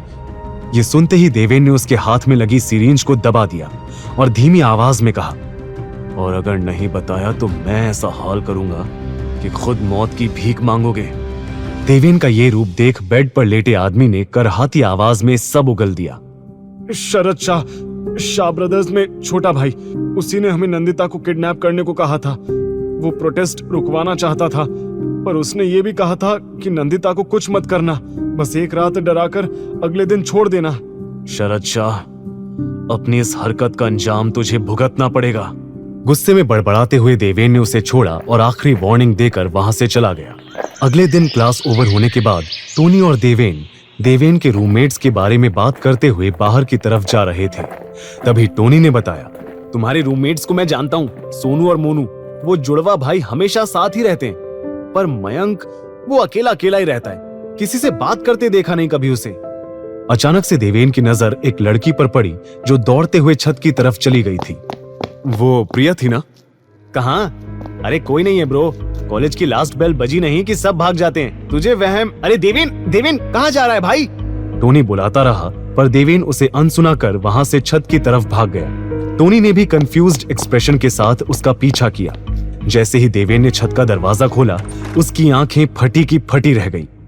वहां प्रिया छत की रेलिंग पर खड़ी होकर कूदने की तैयारी में थी। प्रिया! देवेन चिल्लाते हुए आगे बढ़ा। उसके पीछे टोनी भी वहां आ गया था। उन दोनों को देखते ही प्रिया हड़बड़ा गई। देवेन, टोनी, तुम देखो देखो, मेरे पास मत आना, जाओ यहां से, मुझे अकेला छोड़ दो। पागल हो क्या? ये क्या कर रही हो? उतरो वहां से। देवेन गुस्से में बोला, पर प्रिया तो जैसे मरने का इरादा कर चुकी थी। देवेन धीरे धीरे कदम बढ़ाते हुए प्रिया का ध्यान भटकाने की कोशिश करने लगा। उस प्रोटेस्ट वाली शाम तुम रीना के माँ बाप से मिली थी ना? देखा था ना कैसे रो रहे थे वो अपनी बेटी की मौत पर। तो सोचो तुम्हारे माँ बाप पर क्या बीतेगी। इतनी खुदगर्ज कैसे बन सकती हो तुम प्रिया? अगर अपने पेरेंट्स की जरा भी फिक्र है तो नीचे आ जाओ। कम डाउन प्रिया। प्रिया सोच में दिख रही थी। इसी बात का फायदा उठाते हुए देवेन ने उसका हाथ पकड़ा और उसे नीचे खींच लिया। जहां देवेन और टोनी ने राहत की सांस ली, वहीं प्रिया ने रोना चालू कर दिया था। कुछ सेकंड के बाद देवेन ने इरिटेट होते हुए पूछा, अब ये गंगा जमुना बहाना बंद करो और बताओ ये बेवकूफी क्यों कर रही थी? प्रिया ने कुछ जवाब नहीं दिया, बस अपने मोबाइल पर एक वीडियो प्ले कर उनकी तरफ बढ़ा दिया। वो वीडियो गर्ल्स वॉशरूम में शूट किया गया था, जब प्रिया वहां मौजूद थी। देवेन और टोनी ने एकदम से मुंह फेर लिया। तभी टोनी ने गुस्से में पूछा, ये वीडियो, ये किसने, कहां से आई ये वीडियो प्रिया? प्रिया ने हाथों में चेहरा छुपाकर रोते हुए बताया, शरद, ये वीडियो शरद ने भेजी है। वो इसके जरिए मुझे ब्लैकमेल कर रहा है। शरद का नाम सुनते ही देवेन फिर भड़क गया था, पर उसने खुद को कंट्रोल किया और सीरियस टोन में पूछा, किस बात के लिए ब्लैकमेल कर रहा है? उसे पैसे चाहिए? प्रिया ने सिसकते हुए ना में गर्दन हिला दी। वो गर्ल्स हॉस्टल में मेरे जरिए ड्रग सप्लाई करवाना चाहता है। मैंने मना किया, पर वो मुझे ये वीडियो वायरल करने की धमकी देने लगा। उसने मेरे मम्मी पापा को ये वीडियो भेजने की धमकी दी। अगर ऐसा हुआ तो वो जीते जी मर जाएंगे। मुझे कुछ समझ नहीं आ रहा, क्या करूं? सब कुछ खत्म होता दिख रहा है, इसलिए मैं यहाँ। प्रिया एकदम से बोलते बोलते रुक गई। उसने अचानक से देवेन की तरफ देखा और उम्मीद भरी नजरों के साथ बोली, देवेन, तुमने रॉकी को हराया ना? वो भी 2 बार। सब स्टूडेंट्स कह रहे थे कि तुम बहुत स्ट्रांग हो, तुम किसी से नहीं डरते। तो प्लीज मेरी मदद कर दो देवेन, प्लीज। ये वीडियो। उसकी बात काटते हुए देवेन ने चेहरे पर बिना किसी हाव भाव के जवाब दिया, मैं इसमें क्या कर सकता हूँ? और तुम प्रिंसिपल अस्थाना को कंप्लेन क्यों नहीं करती? रीना ने कोशिश की थी। प्रिया एकदम से चिल्लाई। अपने बहते हुए आंसू को पोंछते हुए उसने फिर कहा, रीना ने कोशिश की थी प्रिंसिपल के पास जाने की, पर उसके वहां पहुंचने से पहले ही उसका मुंह हमेशा के लिए बंद कर दिया गया। वो लोग उसे तब तक ड्रग्स देते गए जब तक वो मर नहीं गई। ऐसी मौत से बेहतर है कि मैं खुद ही अपनी जान दे दूं। तभी देवेन ने सीरियस टोन में पूछा, क्या रीना की मौत के बारे में शरद ने तुम्हें बताया? हाँ, जब मैंने ड्रग सप्लाई करने से मना किया तो उसने मुझे धमकी देते हुए ये सब बताया। प्लीज देवेन, मेरी हेल्प कर दो। मैं उस शरद से अकेले लड़ नहीं पाऊंगी। Please help me. देवेन के कानों में विजेंद्र के शब्द दोहरा रहे थे।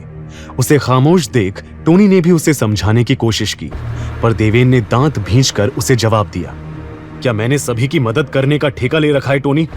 मैं लोगों को मदद करने की कोई संस्था नहीं चला रहा। आई एम सॉरी, बट मैं कोई मदद नहीं कर सकता। ये कहकर वो मुड़कर वहां से जाने लगा, पर तभी उसने प्रिया को कहते सुना, प्लीज देवेन भैया, प्लीज बस एक बार मदद कर दीजिए। मेरी तरह ना जाने कितनी लड़कियों को वो ब्लैकमेल करके ड्रग्स के काम में लगाने के लिए फोर्स कर रहा होगा। हम सबको रीना बनने से बचा लीजिए भैया। मैं आपके सामने हाथ जोड़ती हूँ, प्लीज भैया मेरी मदद कर दीजिए, प्लीज मत जाइए। उसके आंसू, उसका ये गिड़गिड़ाना देवेन को अपने अतीत की याद दिलाने लगा था। उसके कानों में प्लीज मदद करो जैसे शब्द गूंजने लगे थे।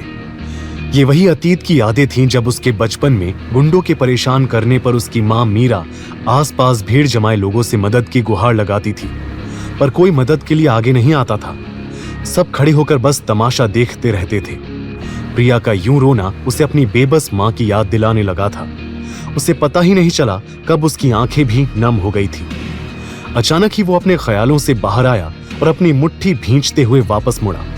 अगले ही पल वो धीरे धीरे कदम बढ़ाकर प्रिया की तरफ आने लगा था, जो अभी भी जमीन पर बैठकर रो रही थी। एक गहरी सांस भरकर देवेन उसके सामने झुक गया। प्रिया ने रोते हुए अपने हाथ जोड़े और एक बार फिर उससे विनती करने लगी। प्लीज भैया मदद कर दीजिए, वरना मेरे पास मरने के अलावा और कोई ऑप्शन नहीं बचेगा। देवेन ने उसके बहते हुए आंसुओं को पोंछा और बड़ी नर्म आवाज से कहा, अभी अभी तो एक बहन मिली है, ऐसे कैसे उसे मरने दूंगा भला। अब भाई मान ही लिया है तो अपनी प्रॉब्लम इस भाई पर छोड़ दो। आई प्रॉमिस तुम्हारे साथ उन सभी लड़कियों को उस शरद नाम के राक्षस से बचाकर रहेगा तुम्हारा ये देवेन भैया, पर तुम्हें भी वादा करना पड़ेगा। प्रिया ने सवालिया नजरों से उसे देखा तो देवेन ने बात को पूरा करते हुए कहा, आगे से खुद को मारने जैसी बेवकूफी कभी नहीं करोगी। प्रिया नम आंखों के साथ मुस्कुराई और झट से हाँ में सर हिला दिया। पास खड़ा टोनी भी ये सब देखकर इमोशनल हो गया था। उसने आगे जाकर कहा, जानता हूं शरद से पंगा लेना आसान नहीं होगा, पर देवेन ब्रो मैं भी इसमें तेरा साथ दूंगा। तू बस बता प्लान क्या है। देवेन ने गहरी सांस भरी और प्रिया से पूछा, तुम ये वीडियो देखकर बता सकती हो ये एग्जैक्टली कहां शूट हुई होगी? क्या ये कॉलेज का गर्ल्स वॉशरूम है? प्रिया ने अपने आंसू पोंछते हुए जवाब दिया, मैंने ध्यान नहीं दिया, वो वीडियो देखकर मैं सब भूल गई, मैं देखती हूँ। उसने तुरंत अपने मोबाइल पर वीडियो प्ले करके देखा और कुछ सेकंड के बाद तुरंत बोली, भैया ये वीडियो में ये हमारे गर्ल्स हॉस्टल का कॉमन वॉशरूम है। ये सुनते ही देवेन के दिमाग में सबसे पहला ख्याल आया, तो क्या नंदिता की वीडियो भी? इस बारे में सोचने भर से भी उसकी आंखें गुस्से से लाल हो गई थी। पर तभी टोनी ने पूछा, ओ गॉड, मतलब नैंडी भी इसका शिकार हो सकती है? प्रिया ने तुरंत जवाब दिया, नहीं, हॉस्टल में ऐसे रूम्स भी हैं जिसमें बाथरूम अटैच्ड होते हैं, पर उनकी फीस बहुत ज्यादा होती है। नंदिता उन्हीं में से एक रूम में रहती है। ज्यादातर स्कॉलरशिप पर पढ़ने वाली या मुझ जैसे गरीब घर से आई लड़कियां ही ये कॉमन वॉशरूम यूज करती हैं। देवेन और टोनी ने बात को समझा। देवेन को कुछ सोचते देख टोनी ने पूछा, तो अब प्लान क्या है ब्रो? प्लान तो इस प्रॉब्लम को जड़ से खत्म करने का है, पर सोच रहा हूं लगे हाथ शरद शाह के श्राद्ध की तैयारी भी शुरू कर दूं। आखिर देवेन के दिमाग में चल क्या रहा था? क्या करने वाला था वो प्रिया को इस मुसीबत से निकालने के लिए? ब्रो एक बार फिर सोच ले, पकड़े गए ना तो सैंडल से पिटना पड़ेगा, कोई और तरीका नहीं है क्या? ये कहते हुए टोनी का माथा पसीने से भीगा हुआ था। देवेन के प्लान के अकॉर्डिंग वो लोग उसी रात गर्ल्स हॉस्टल के बाहर खड़े थे। एक यही तरीका है टोनी, और तू चिंता मत कर, हम दोनों में से कोई नहीं पिटेगा। देवेन मोबाइल की तरफ देखते हुए बोला, पर टोनी की घबराहट कम नहीं हुई। तुझे पता नहीं है इस गर्ल्स हॉस्टल की वार्डन लेडी हिटलर है। लड़कियों से पहले अगर हम उसके हाथ लग गए ना तो अगले दिन अखबार के फ्रंट पेज पर हमारी फोटो होगी और हेडलाइन होगी, 2 बदमाश गर्ल्स हॉस्टल की वार्डन के हाथ मारे गए। देवेन उसकी बात सुन हल्का सा हंसा। वो बार बार मोबाइल पर टाइम चेक किए जा रहा था। एक गहरी सांस भरकर उसने फिर कहा, ऐसा कुछ नहीं होगा टोनी। देख, प्रिया ने बताया था ना कि ठीक 10 बजे वार्डन राउंड पर निकलती है, तब कैमरे पर किसी की नजर नहीं होती। यही परफेक्ट टाइम होगा हॉस्टल में एंट्री लेने का। जैसे ही वार्डन अपने ऑफिस से निकलेगी, प्रिया मुझे मिस्ड कॉल कर देगी और मैं हॉस्टल में एंट्री ले लूंगा। इतना सुनते ही टोनी ने तुरंत पूछा, तू अकेला जाएगा और मैं? देवेन ने हॉस्टल गेट की तरफ इशारा करके जवाब दिया, इस गार्ड का ध्यान किसी को तो भटकाना होगा ना, और ये काम मैं तुझ पर छोड़ता हूं। टोनी बहस करने वाला था, पर तभी देवेन के मोबाइल पर प्रिया का मिस्ड कॉल आया। वो तुरंत बोला, ओके, हॉस्टल में जाने का टाइम आ गया। अब ध्यान से सुन, अगर कोई भी गड़बड़ हुई तो तू रेडी रहना। भागने के लिए ना? नहीं, पिटने के लिए। देवेन ने मजाक में डराते हुए कहा और टोनी को उस गार्ड के पास भेज दिया। टोनी ने कुछ ही सेकंड्स में उस गार्ड को अपनी बातों में उलझाना शुरू कर दिया था। जैसे ही गार्ड का ध्यान वहां गेट से भटका, देवेन तुरंत गेट क्रॉस करके अंदर चला गया। वो बिना रुके सीधा हॉस्टल के मेन एंट्रेंस की तरफ जाने लगा। प्रिया ने बताया था, एंट्रेंस से लेफ्ट में कॉरिडोर के एंड पर वार्डन का ऑफिस है। वहीं से वो पूरे हॉस्टल के कैमरों पर नजर रखती है। ये कहते हुए देवेन एंट्रेंस से एंटर होकर इधर उधर नजर घुमा रहा था। इस वक्त तक सभी लड़कियां अपने कमरे में जा चुकी थी। कॉरिडोर एकदम सुनसान पड़ा था। देवेन तेज कदमों के साथ कॉरिडोर के एंड में वार्डन के ऑफिस में घुस गया। उसके पीछे पीछे प्रिया भी वहां पहुंच गई। वो इस प्लान से काफी घबराई हुई दिख रही थी। देवेन भैया, मुझे बहुत डर लग रहा है। अगर कुछ गड़बड़ हो गई तो वार्डन मुझे हॉस्टल से निकाल देगी और वो कॉलेज में भी कंप्लेन कर देगी। मेरा करियर खत्म हो जाएगा। देवेन ने उसके गाल पर हाथ रख उसे समझाया। ऐसा कुछ नहीं होगा प्रिया, मुझ पर भरोसा रखो, मैं तुम पर कोई मुसीबत नहीं आने दूंगा। अभी फिलहाल जिस काम के लिए आए हैं वो करते हैं। देखें तो जरा, तुम्हारी लेडी हिटलर इस शरत के साथ मिली हुई है या नहीं। देवेन ये कहते हुए वहां टेबल पर रखे कंप्यूटर के पास गया। इसी कंप्यूटर पर पूरे हॉस्टल में लगे कैमरे की फुटेज दिखाई देती है ना? हाँ भैया, पर मुझे इसका पासवर्ड नहीं पता। उसकी चिंता तुम मत करो। इतना कहकर देवेन मुस्कुराया और उसने तुरंत कीबोर्ड पर अपनी उंगलियों से ऐसा जादू किया कि कुछ ही सेकंड्स में पासवर्ड अनलॉक हो गया। ये सब देख प्रिया की आंखें हैरानी से बड़ी हो गई। आप तो आर्ट स्टूडेंट हो ना भैया, आपने ये सब इतनी आसानी से कैसे किया? ये सब सवालों का जवाब बाद में दूंगा, पहले जरा देखे तो सही तुम्हारी वार्डन शरद के इस घटिया चाल के हिस्सेदार है या सिर्फ एक मोहरा है। देवेन ने कहा और फिर कंप्यूटर पर सभी कैमरों की फुटेजेस चेक करने लगा। इसमें उस गर्ल्स वॉशरूम के कैमरे की कोई फुटेज नहीं दिख रही है, सब कॉरिडोर्स की हैं। मेन और बैक एंट्रेंस की फुटेज भी दिख रही है। तभी प्रिया बोली, भैया मैंने वॉशरूम में जाकर चेक भी किया था, पर मुझे वहां कोई कैमरा नहीं दिखा। पता नहीं उस शरद ने वो कैमरा कहां फिट किया है। अब क्या करेंगे भैया, कैसे पता लगाएंगे? देवेन तो जैसे सारी प्रॉब्लम्स के सलूशन के साथ तैयार होकर ही आया था। उसने तुरंत प्रिया से उसका मोबाइल लिया और उसमें अपने मोबाइल से एक ऐप इंस्टॉल करके कहा, प्रिया अब अपना मोबाइल लो और उसी वॉशरूम में वापस जाओ। इस मोबाइल को हर कॉर्नर में ले जाकर चेक करना। मैंने जो ऐप डाउनलोड की है उसकी मदद से हमें कैमरा कहां छुपाया गया है उसका पता चल जाएगा। यह ऐप वॉशरूम में लगे डिवाइस के सिग्नल को कैच करेगा और उसका आईपी एड्रेस सीधा मेरे मोबाइल पर आ जाएगा। एक बार आईपी एड्रेस का पता चल जाए फिर कैमरा को डिसेबल करने में आसानी तो होगी ही, साथ ही ये भी ट्रैक हो जाएगा कि शरद कैमरा से शूट हुआ सारा डेटा कहां स्टोर कर रहा है। प्रिया उसके पूरे प्लान को सुनकर कॉन्फिडेंट फील करने लगी थी। उसने तुरंत अपना मोबाइल लिया और वहां से उस वॉशरूम की तरफ चली गई। देवेन मोबाइल हाथ में लेकर कंप्यूटर के सामने बैठा प्रिया के कैमरा ट्रेस करने का इंतजार कर रहा था। तभी उसे टोनी का कॉल आया।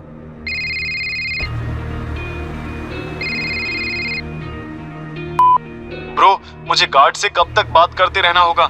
ये तो अपनी बेटी की शादी मुझसे तय करने की बात कर रहा है। अगर तू जल्दी नहीं आया तो यहाँ मैं बलि चढ़ जाऊंगा। देवेन हल्का सा हंसा और बोला, डोंट वरी, काम ऑलमोस्ट होने वाला है। तभी एकदम से उसने किसी की आवाज सुनी। देवेन?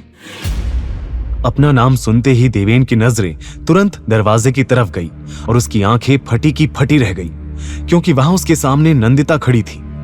वो गुस्से और शॉक्ड एक्सप्रेशन के साथ देवेन के पास आई और उसने सवालों की बौछार शुरू कर दी।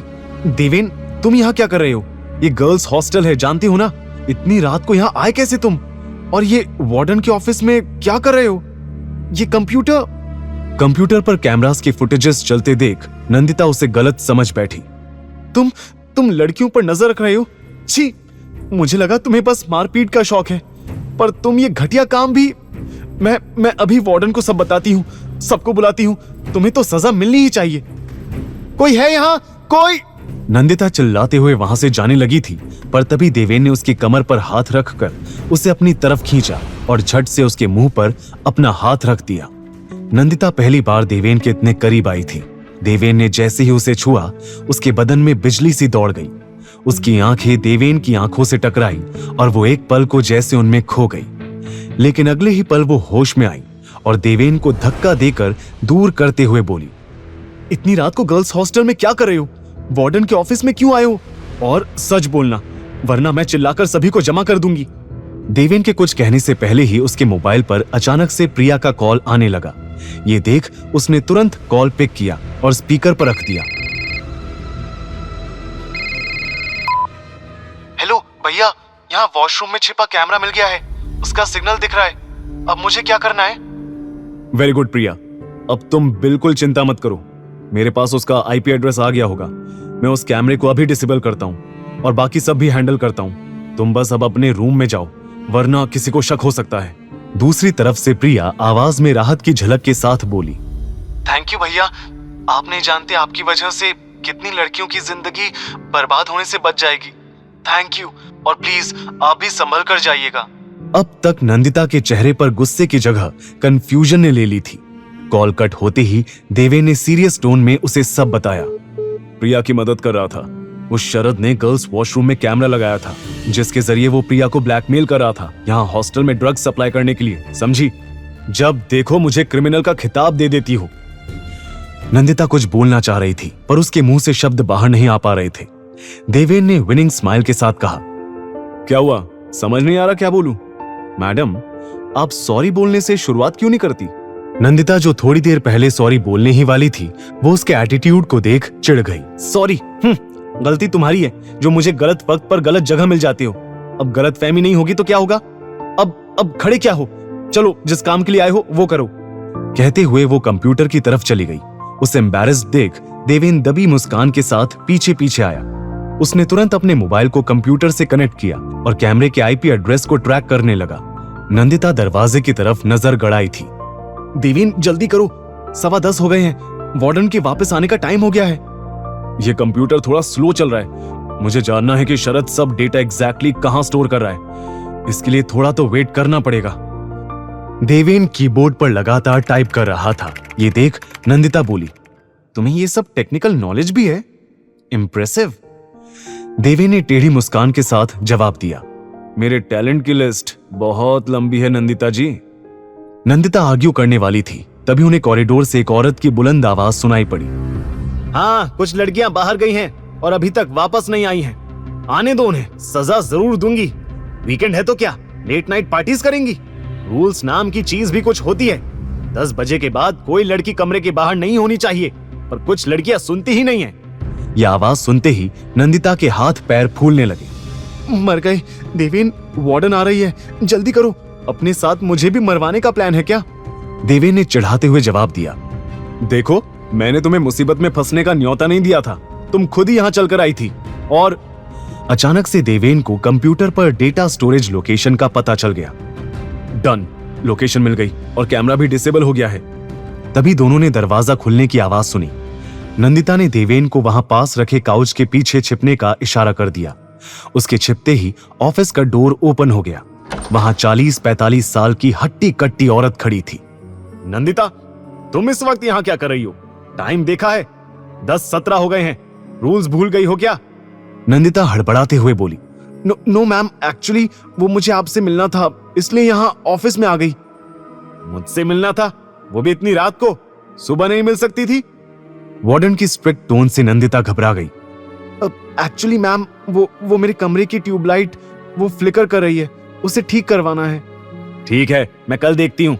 Now go back to your room. Nandita couch की तरफ देख रही थी जहां देवेन छिपा हुआ था।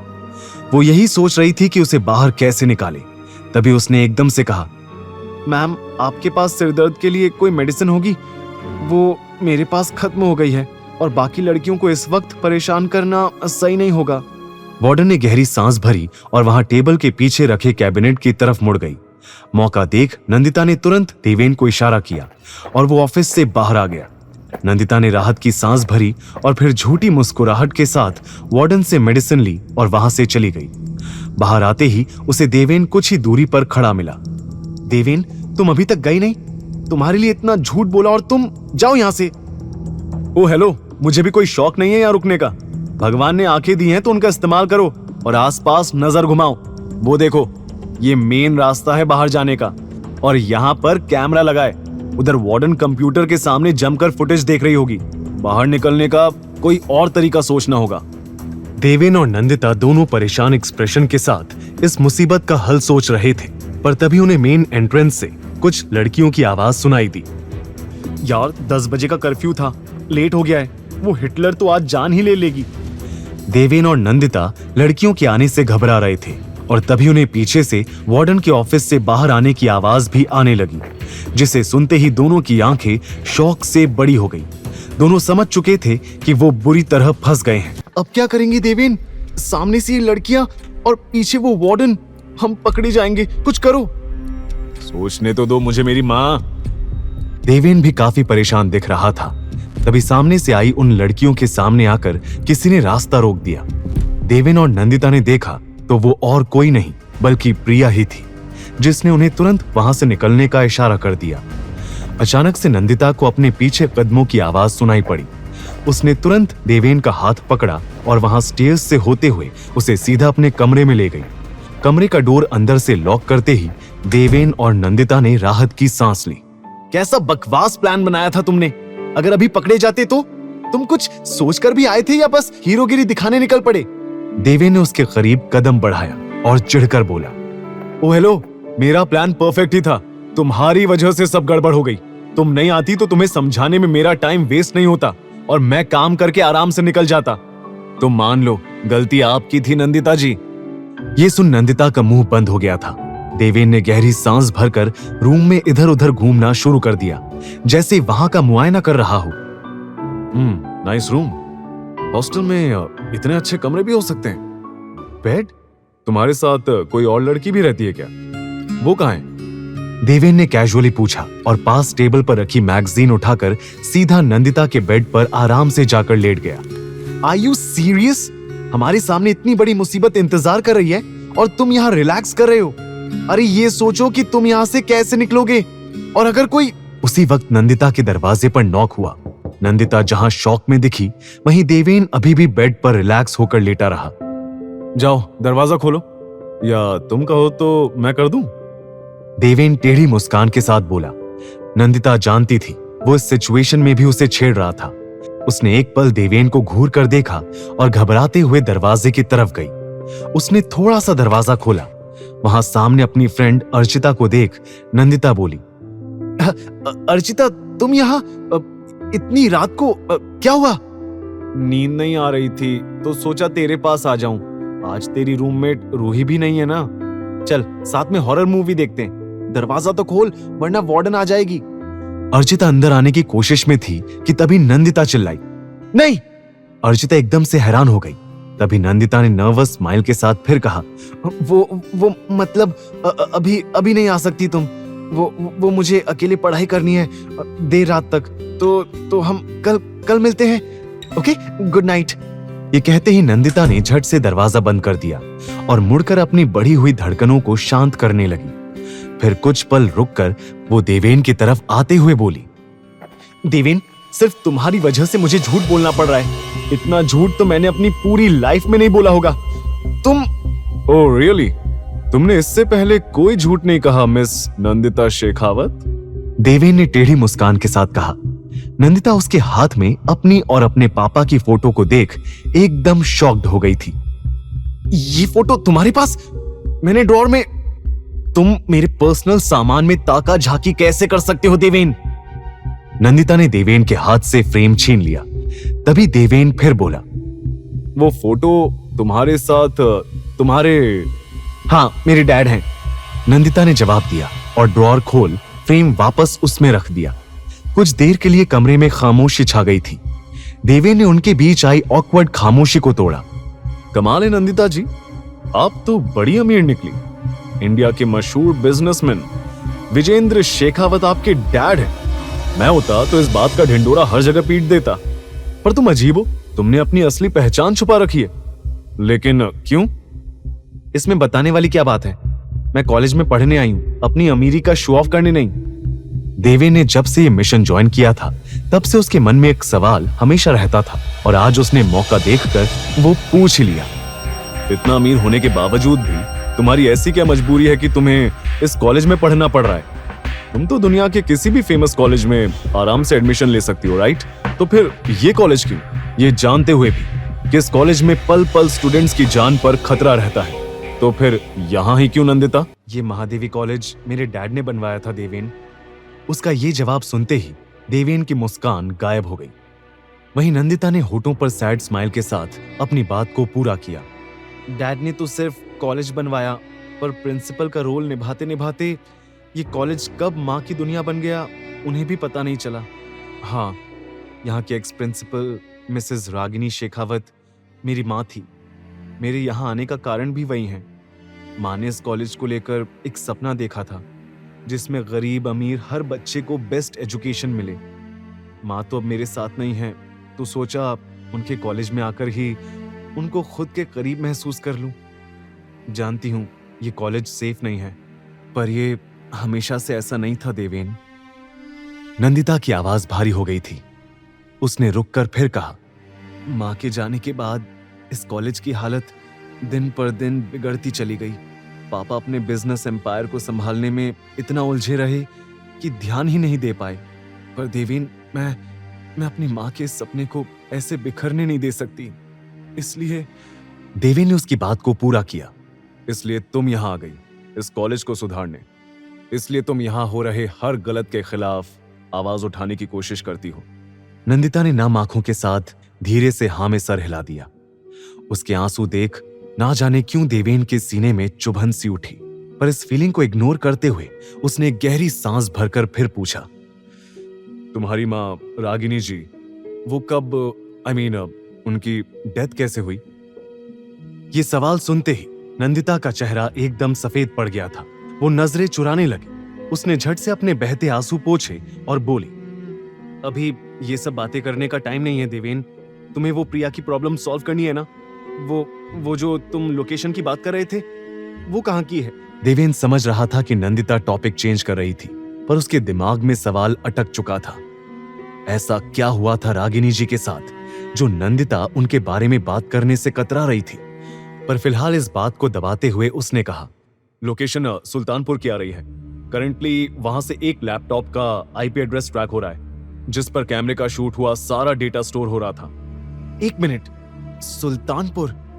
इस जगह पर दिल्ली के ज्यादातर फार्म हाउसेज हैं, और जितना मैंने सुना है वहां इन शाह ब्रदर्स का भी एक फार्म हाउस है। कहीं ये वही तो? देवेन ने सीरियस टोन में जवाब दिया, अब तो ये वहां जाकर ही पता चलेगा। मुझे आज रात को ही उस लैपटॉप को हासिल करके सारे वीडियोस डिलीट करने होंगे। कल तक तो शरद को कैमरा डिसेबल होने का पता चल जाएगा, और तब तक बहुत देर हो जाएगी। तो हमें अभी जाना होगा। नंदिता के कहते ही देवेन तुरंत बोला, हाँ अभी जा। 1 मिनट, हम? हाँ? हम नहीं मैडम, सिर्फ मैं जाऊंगा। क्यों? मैं भी चलूंगी तुम्हारे साथ, मुझे भी इस प्लान का हिस्सा बनना है। देवेन ने तुरंत मना कर दिया, पर मुझे नहीं बनाना है, क्योंकि तुम जहां भी जाती हो मेरे लिए मुसीबत खड़ी करती हो, इसलिए तुम यहीं रहोगी, समझी? देवेन, मैं तुम्हारे साथ चल रही हूं, एंड दैट्स फाइनल। नंदिता जिद पर अड़ी रही, पर देवेन भी कम नहीं था। उसने एरोगेंट स्माइल पास करते हुए कहा, और जैसे तुम्हारे कहने से मैं मान जाऊंगा, नो चांस। नंदिता ने उसे घूर कर देखा, पर फिर अचानक से उसके होंठों पर टेढ़ी मुस्कान दिखाई दी। वो धीरे धीरे उसके करीब आई और कॉन्फिडेंट टोन में बोली, शायद आप भूल रहे हैं देवेन जी, आप देर रात गर्ल्स हॉस्टल में बिना परमिशन के घुसे हैं। और इतना ही नहीं, आप एक लड़की के कमरे में हैं। अगर मैंने अभी चिल्लाकर सबको बुला लिया और आप पर जबरदस्ती कमरे में आने का, स्टॉकिंग का इल्जाम लगा दिया तो जानते हैं ना क्या होगा। देवेन उसकी बातों से डरा या घबराया नहीं था, पर नंदिता का ये रूप देखकर वो सरप्राइज दिख रहा था। तो अब आप मुझे ब्लैकमेल करेंगी मिस शेखावत? देवेन ने दबी मुस्कान के साथ पूछा, तो नंदिता भी अकड़ से बोली, तुमने भी तो मेरी दोस्ती पाने के लिए ऐसा ही कुछ किया था, अब तुमसे ही सीखा है। तो बताओ, सभी लड़कियों से पिटना है या मुझे अपने प्लान में इंक्लूड करना है? Choice is yours. देवेन समझ गया था कि नंदिता मानने वाली नहीं थी। फाइन, तुम भी आ सकती हो।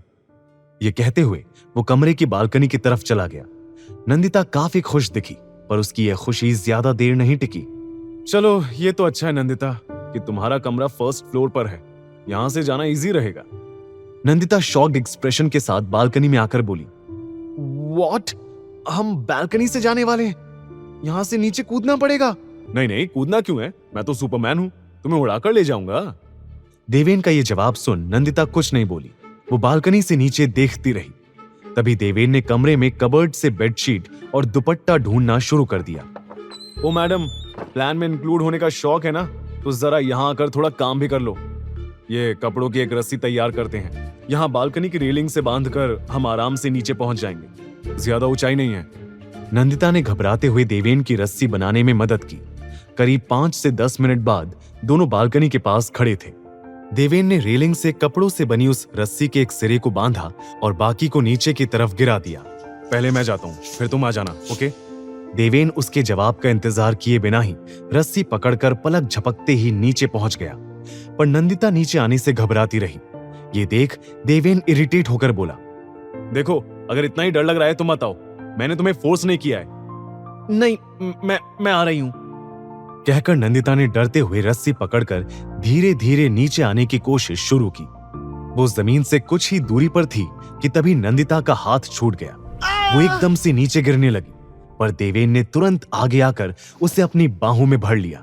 एक बार फिर वो दोनों एक दूसरे के बेहद करीब आ गए थे। नंदिता डर के मारे आंखें बंद करके देवेन की शर्ट को कसकर पकड़े रही। उसके चेहरे पर मासूम एक्सप्रेशन देख देवेन के होंठों पर मुस्कान नजर आई। नंदिता के होंठों पर नजर पड़ते ही देवेन की धड़कनें बढ़ने लगी थी, पर उसने तुरंत ही अपने इस नए एहसास को इग्नोर करके कहा, अगर थोड़ा और कसकर पकड़ोगी तो शर्ट के 2 टुकड़े हो जाएंगे। मेरी बॉडी ही देखनी है तो पहले बोलती। कमरे में हम अकेले ही थे, ऐसे खुले में। आउच! नंदिता ने उसके सीने पर पंच किया और उससे दूर हो गई। सिचुएशन का ज्यादा फायदा मत उठाओ, समझे? अब चलो, वरना कोई देख लेगा। देवेन और नंदिता धीरे धीरे गेट की तरफ बढ़े। देवेन ने मोबाइल से टोनी को मिस्ड कॉल करके काम खत्म होने का इशारा भेज दिया। कुछ ही सेकंड में हॉस्टल से दूर टोनी देवेन और नंदिता से मिला। नैंडी, तू यहाँ? देवेन, तू तो अंदर अकेला गया था ना, तो नैंडी के साथ बाहर ये क्या हो रहा है? ये सवाल तो मुझे तुमसे पूछना चाहिए पीनट। देवेन से पहले मैं तुम्हारी दोस्त हूँ और तुमने मुझे कुछ नहीं बताया। मुझे अपने इस प्लान के बारे में बताना चाहिए था ना, क्यों नहीं बताया? नंदिता टोनी पर बरस पड़ी, पर देवेन उसे डिफेंड करते हुए बोला, इसे डर था कहीं तुम फिर से न्याय की देवी का रूप ना धारण कर लो। और फिर शरारत भरी मुस्कान के साथ वहां से आगे बढ़ गया। नंदिता बहस करने वाली थी, पर टोनी ने उसे रोका और दोनों चुपचाप उसे फॉलो करने लगे। अब क्या करेंगे गाइस? ये अपने देवेन ब्रो से पूछो पीनट। परफेक्ट प्लान बनाकर आए हैं ना, कुछ सोचा होगा इन्होंने ऐसी सिचुएशन में क्या करना है, राइट देवेन? देवेन, नंदिता और टोनी सुल्तानपुर में बने शाह फार्म हाउस से कुछ मीटर की ही दूरी पर खड़े थे। वहां पहुंचते ही उन तीनों को फार्म हाउस की लाइटिंग और दूर तक सुनाई दे रहे लाउड म्यूजिक से अंदर चल रही पार्टी का पता चल गया था। देवेन ने थोड़ा सोचकर जवाब दिया, करना क्या है? अरे पार्टी हो रही है, ये तो हमारे लिए एडवांटेज है। अंदर जितने भी लोग होंगे उनमें मिक्स होकर सीधा लैपटॉप ढूंढेंगे और फुटेज डिलीट कर देंगे। देवेन ब्रो, जितना तू सोच रहा है ये उतना आसान नहीं होने वाला, वो देख। टोनी के कहते ही देवेन और नंदिता ने फार्म हाउस के एंट्रेंस पर नजर डाली। वहां स्टाइलिश और अतरंगी कपड़े पहने लड़के लड़कियों का एक ग्रुप शोर मचाते हुए जीप से नीचे उतर रहे थे।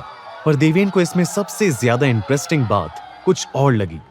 नोटिस किया, लड़कियों ने व्हाइट मास्क पहन रखा है और लड़कों ने उसी तरह का ब्लैक। लगता है अंदर चल रही पार्टी मास्क थीम की है। अब हम मास्क कहां से लाएंगे? नंदिता के सवाल पूछते ही देवेन थोड़ा इरिटेट होकर बोला, मैडम, मास्क से भी बड़ी प्रॉब्लम हमारे कपड़े हैं। उन लड़कियों को देखो और खुद को देखो। नंदिता अपने ब्लू नाइट सूट की तरफ देख रही थी। तभी देवेन आगे बोला, ऐसे जाओगी तो वो गार्ड देखते ही उल्टे पैर वापस भेज देगा, और बाय चांस अंदर चले भी गए तो सभी की नजरें तुम पर अटक जाएंगी कि ये अजूबा कहां से आया है। नंदिता ने गुस्से से जवाब दिया, इतना ही खुद को स्मार्ट समझते हो तो निकालो इस प्रॉब्लम का सलूशन, और सलूशन नहीं है तो चुप रहो, समझे? क्या सलूशन निकालेगा इस प्रॉब्लम का देवेन? क्या होगा इस मास्क्ड थीम पार्टी में? क्या देवेन अपने प्लान में कामयाब हो पाएगा या टोनी और नंदिता के साथ आज किसी बहुत बड़ी मुसीबत में फंस जाएगा? बताओ देवेन, कैसे जाएंगे अंदर?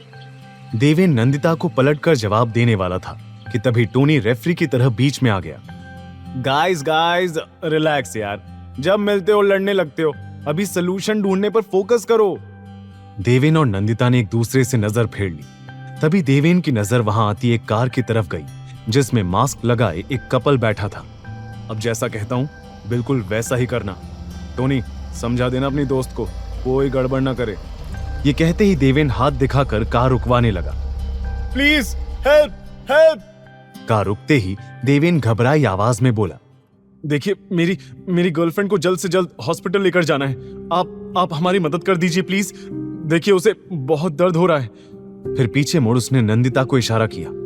एक पल की हैरानी के बाद नंदिता भी उसकी एक्टिंग में शामिल हो गई। मेरा पेट सच में बहुत दर्द कर रहा है, प्लीज हेल्प। वो कपल जैसे ही उनकी मदद के लिए कार से बाहर आया, देवेन ने कुछ ऐसा किया जिसे देखकर नंदिता और टोनी दोनों की आंखें फट गई। देवेन! नंदिता और टोनी दोनों चीख पड़े। क्योंकि देवेन ने पल भर में वहां खड़े कपल के गले का कोई पॉइंट दबाकर उन्हें बेहोश कर दिया था। उस कपल को जमीन पर ढेर देख नंदिता और टोनी दोनों का मुंह शौक से खुला का खुला रह गया था। ये क्या किया तुमने देवेन?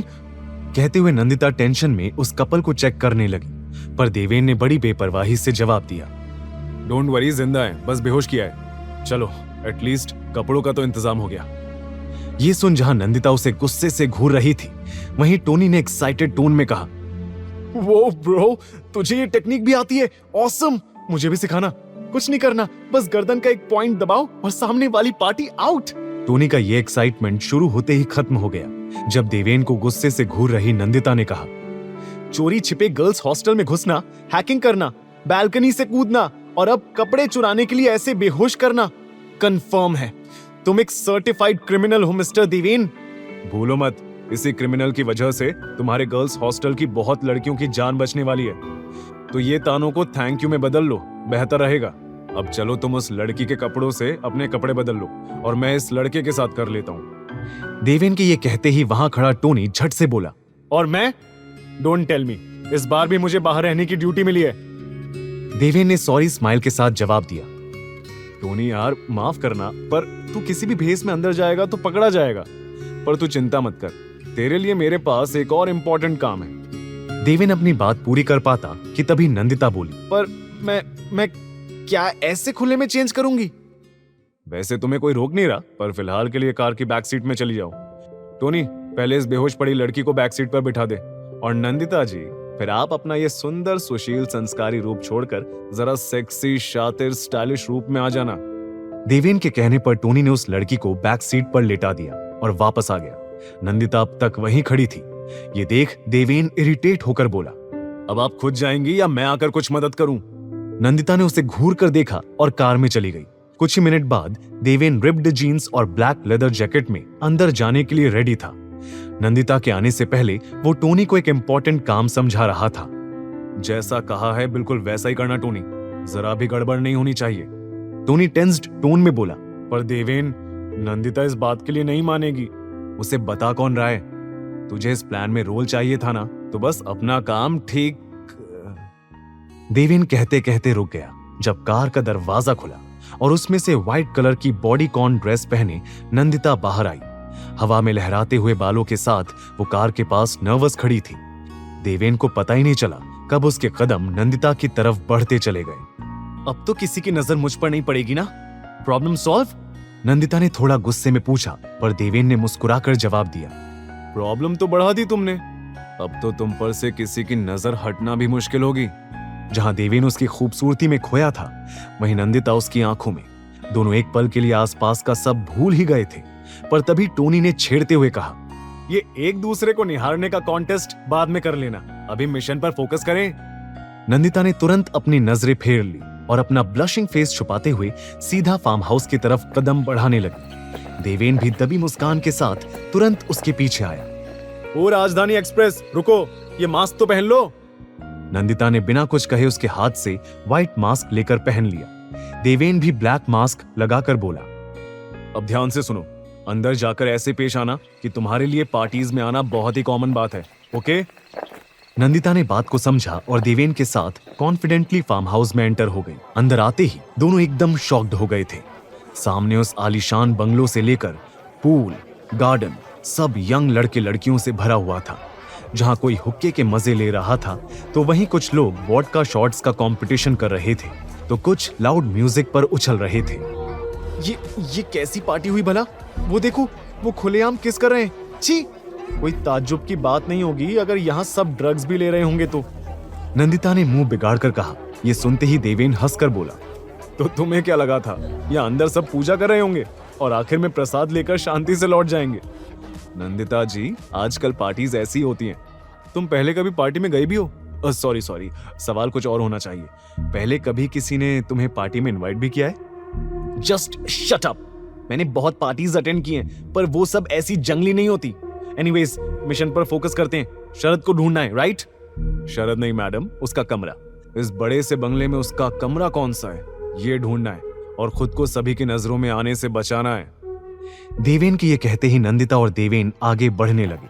तभी देवेन ने पास से गुजर रहे वेटर की ट्रे से शैंपेन के 2 ग्लास उठा लिए।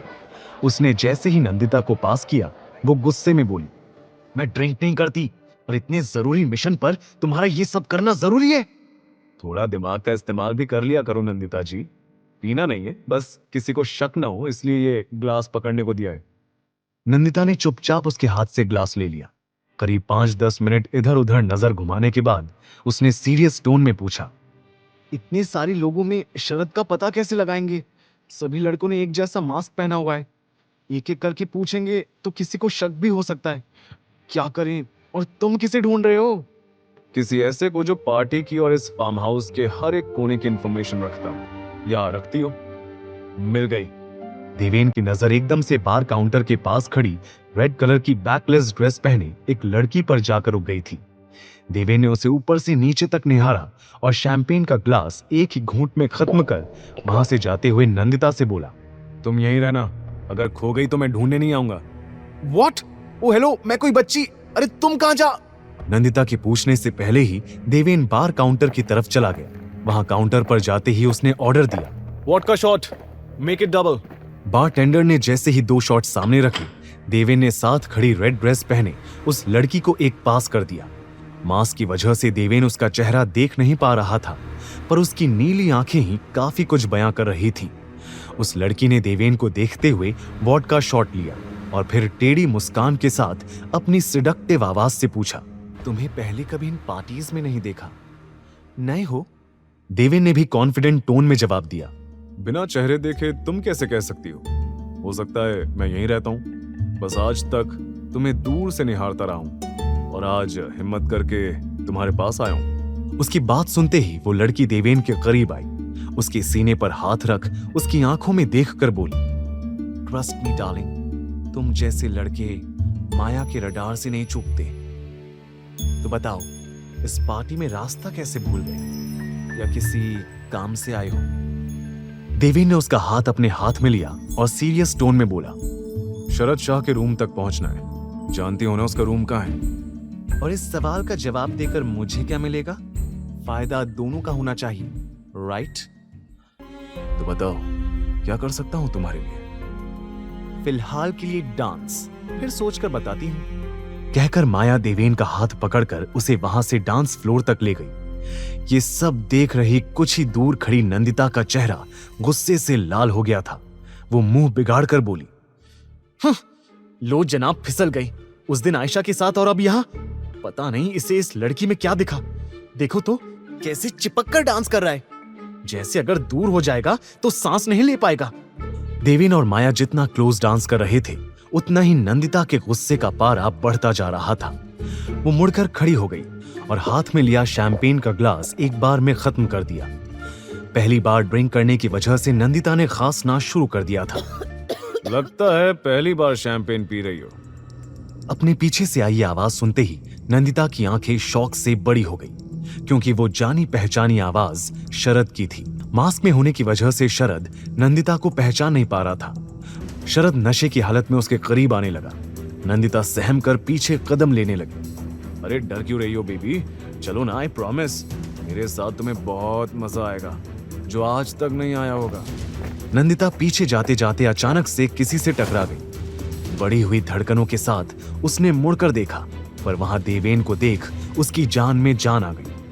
वहीं उसकी आंखों में डर की झलक देखते ही ना जाने क्यों देवेन का खून खौलने लगा था। मुट्ठी भींचकर वो शरद को मारने को भी तैयार था, पर नंदिता ने उसका हाथ पकड़ इशारे से मना कर दिया। तभी शरद बोला, तू कौन है बे? खैर तू जो भी है, इस लड़की को मेरे पास भेज। देवेन ने नंदिता का हाथ पकड़कर अपने पीछे किया और कड़क आवाज में बोला, सॉरी बॉस, पर ये सिर्फ मेरी है। ओ तो तेरी बंदी है ये। अरे तो क्या हुआ, तूने सुना नहीं, प्यार बांटने से बढ़ता है। तो देवेन उसे पंच मारने के लिए आगे बढ़ने वाला था, पर तभी माया वहां आ गई। उसने शरद को रोकते हुए कहा, अरे शरद बेबी, तुम यहाँ हो और मैं तुम्हें पूरी पार्टी में ढूंढ रही थी। Come on, let's have a drink ना, कम ऑन बेबी।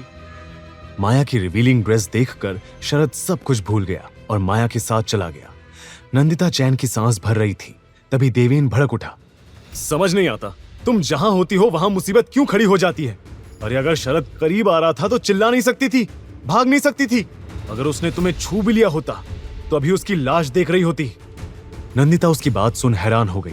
उसे देवेन की अपने लिए इतनी फिक्र का रीजन समझ नहीं आ रहा था, पर इस बारे में ज्यादा ना सोचते हुए उसने पूछा, वो लड़की, वो रेड ड्रेस वाली, उससे कुछ पता चला?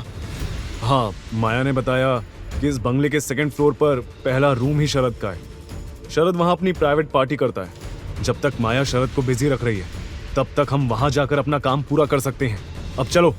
ये कहकर देवेन ने नंदिता का हाथ पकड़ा और दोनों बंगलों के अंदर चले गए। अंदर आते ही हर कपल को नशे में धुत और मेकआउट करता देख नंदिता अनकंफर्टेबल फील करने लगी थी। उन्हें इग्नोर कर देवेन उसे सीधा सेकंड फ्लोर पर ले गया। दोनों मौका देखकर शरद के रूम में एंटर हो गए। शरद का लैपटॉप ढूंढो, सब कैमरास की फुटेज उसी में स्टोर होती है। नंदिता और देवेन तुरंत पूरे रूम में लैपटॉप ढूंढने में लग गए। काफी देर तलाश करने के बाद भी उन्हें कुछ नहीं मिला। आईपी एड्रेस से इसी फार्म हाउस की लोकेशन शो हो रही थी और शरद अपने कमरे के अलावा वो लैपटॉप कहीं नहीं रखेगा। पर कमरे में भी कहां? देवेन खुद में बड़बड़ा रहा था। तभी नंदिता उस कमरे की विंडो से नीचे गार्डन में नजर मारते हुए बोली, तुम्हारी वो माया शरद को ज्यादा देर तक हैंडल नहीं कर पाएगी। हमें जल्द ही कुछ करना होगा। मे भी किसी और रूम में वो लैपटॉप हो। देवेन, लेट्स गो, बाकी रूम्स भी चेक कर लेते हैं, इससे पहले देर हो जाए।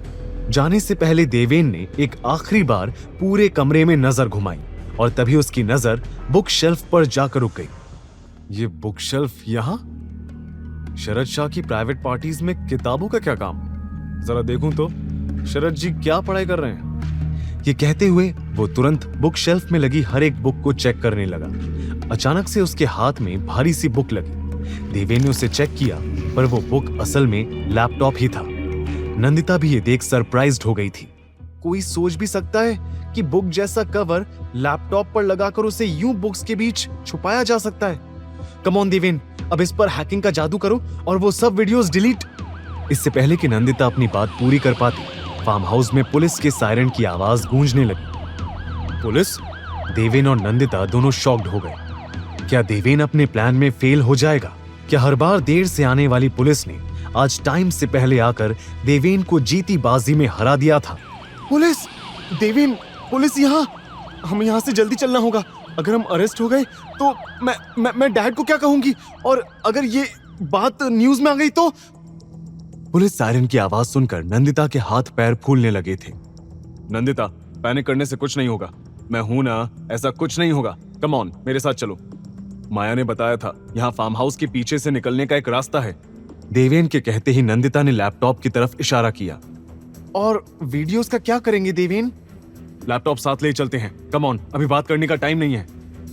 नंदिता और देवेन ने जैसे ही रूम से बाहर कदम रखा, उनका सामना लोगों की भगदड़ से हुआ। सभी लड़के लड़कियां पुलिस के सायरन की आवाज सुनकर वहां से 9-2-11 हो रहे थे।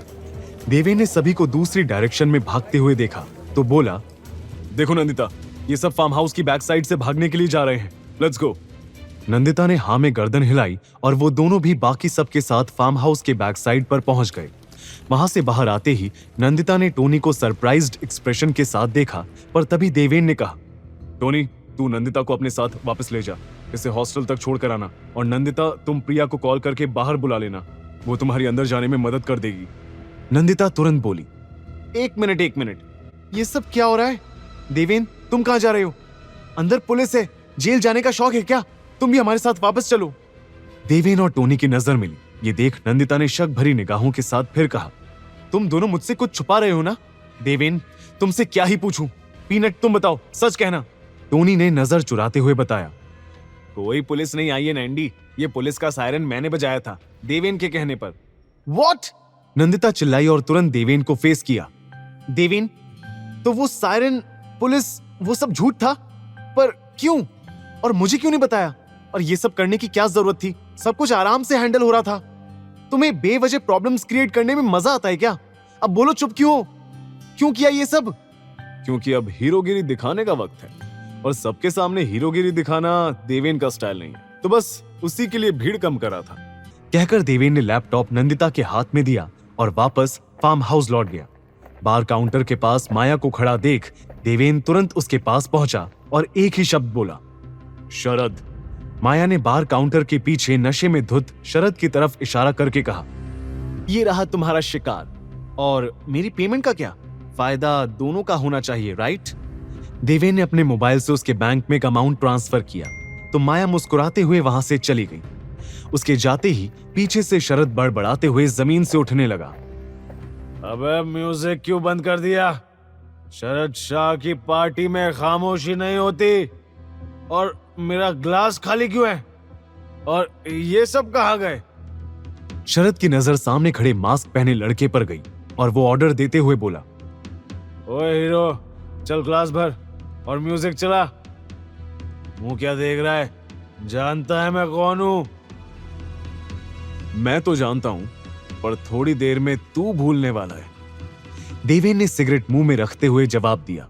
उसने लाइटर से उसे जलाया ही था कि तभी शरद भड़कते हुए उसकी ओर बढ़ा। अबे मेरे सामने मुंह खोलने की हिम्मत कैसे हुई तेरी? वो लड़खड़ाते कदमों से उसकी तरफ आया ही था कि तभी देवेन ने उसे कॉलर से पकड़ लिया और बिना किसी वार्निंग के उसके चेहरे पर एक जोरदार पंच मार दिया। शरद करहाते हुए जमीन पर गिर गया था। अपनी नाक को छूते ही उसके हाथ खून से भर गए थे। कौन है तू?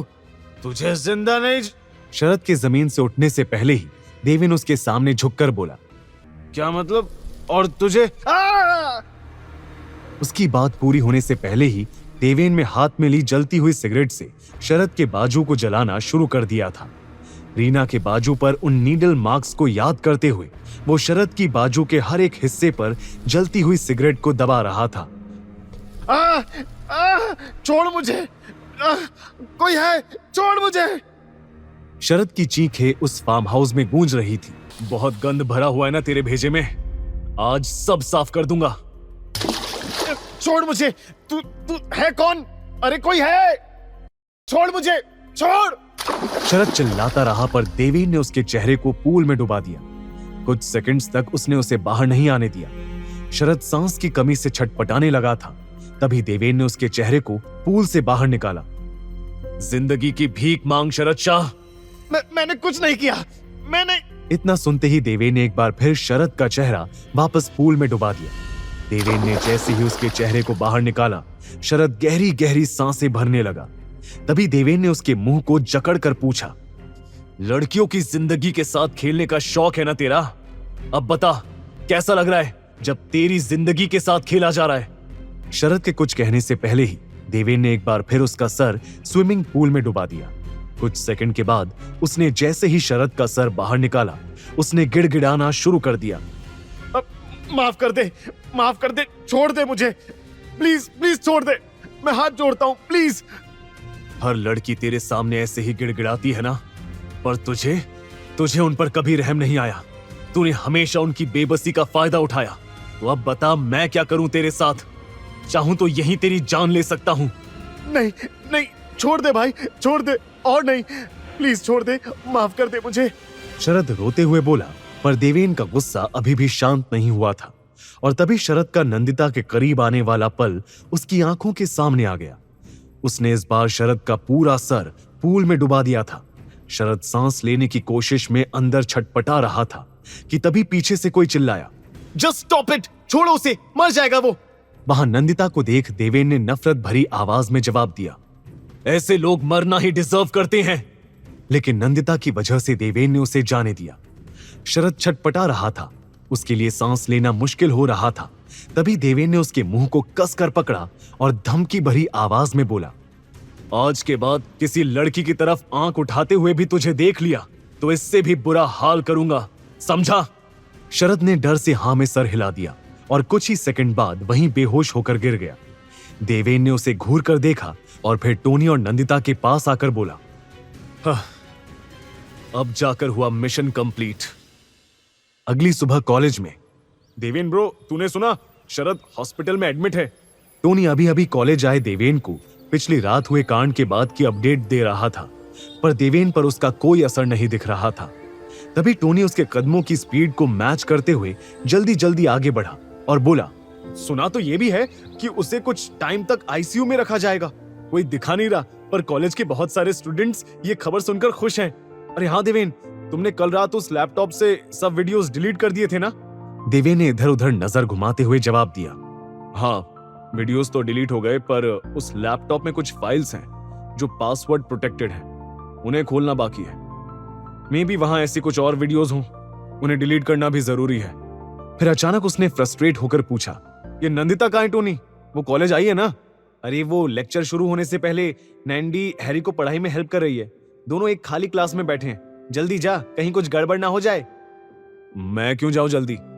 हैरी उसका दोस्त है, और फिर वो किसी के साथ भी हो, मुझे कोई फर्क नहीं पड़ता। अच्छा, तुझे फर्क नहीं पड़ता? देवेन पर कोई असर ना होते देख टोनी फिर बोला, ब्रो, फ्रेंड से बॉयफ्रेंड बनने में देर नहीं लगती। समझने की कोशिश कर और कुछ कर। मैं नहीं जानता तेरे दिमाग में ये फितूर किसने डाला, पर मुझे कोई फर्क नहीं पड़ता कि नंदिता किसके साथ है, कौन उसका बॉयफ्रेंड बनेगा। मुझे दोस्ती करनी थी, जो मैंने कर ली, बस। ये कहते हुए देवेन बिना सामने देखे सीधा सीधा चल रहा था। आगे की कहानी जानने के लिए देखिए अगला एपिसोड सिर्फ पॉकेट एफएम के यूट्यूब चैनल पर, और हीरोगिरी के सारे एपिसोड्स को सुनने के लिए डिस्क्रिप्शन में दी लिंक से डाउनलोड करें पॉकेट एफएम ऐप।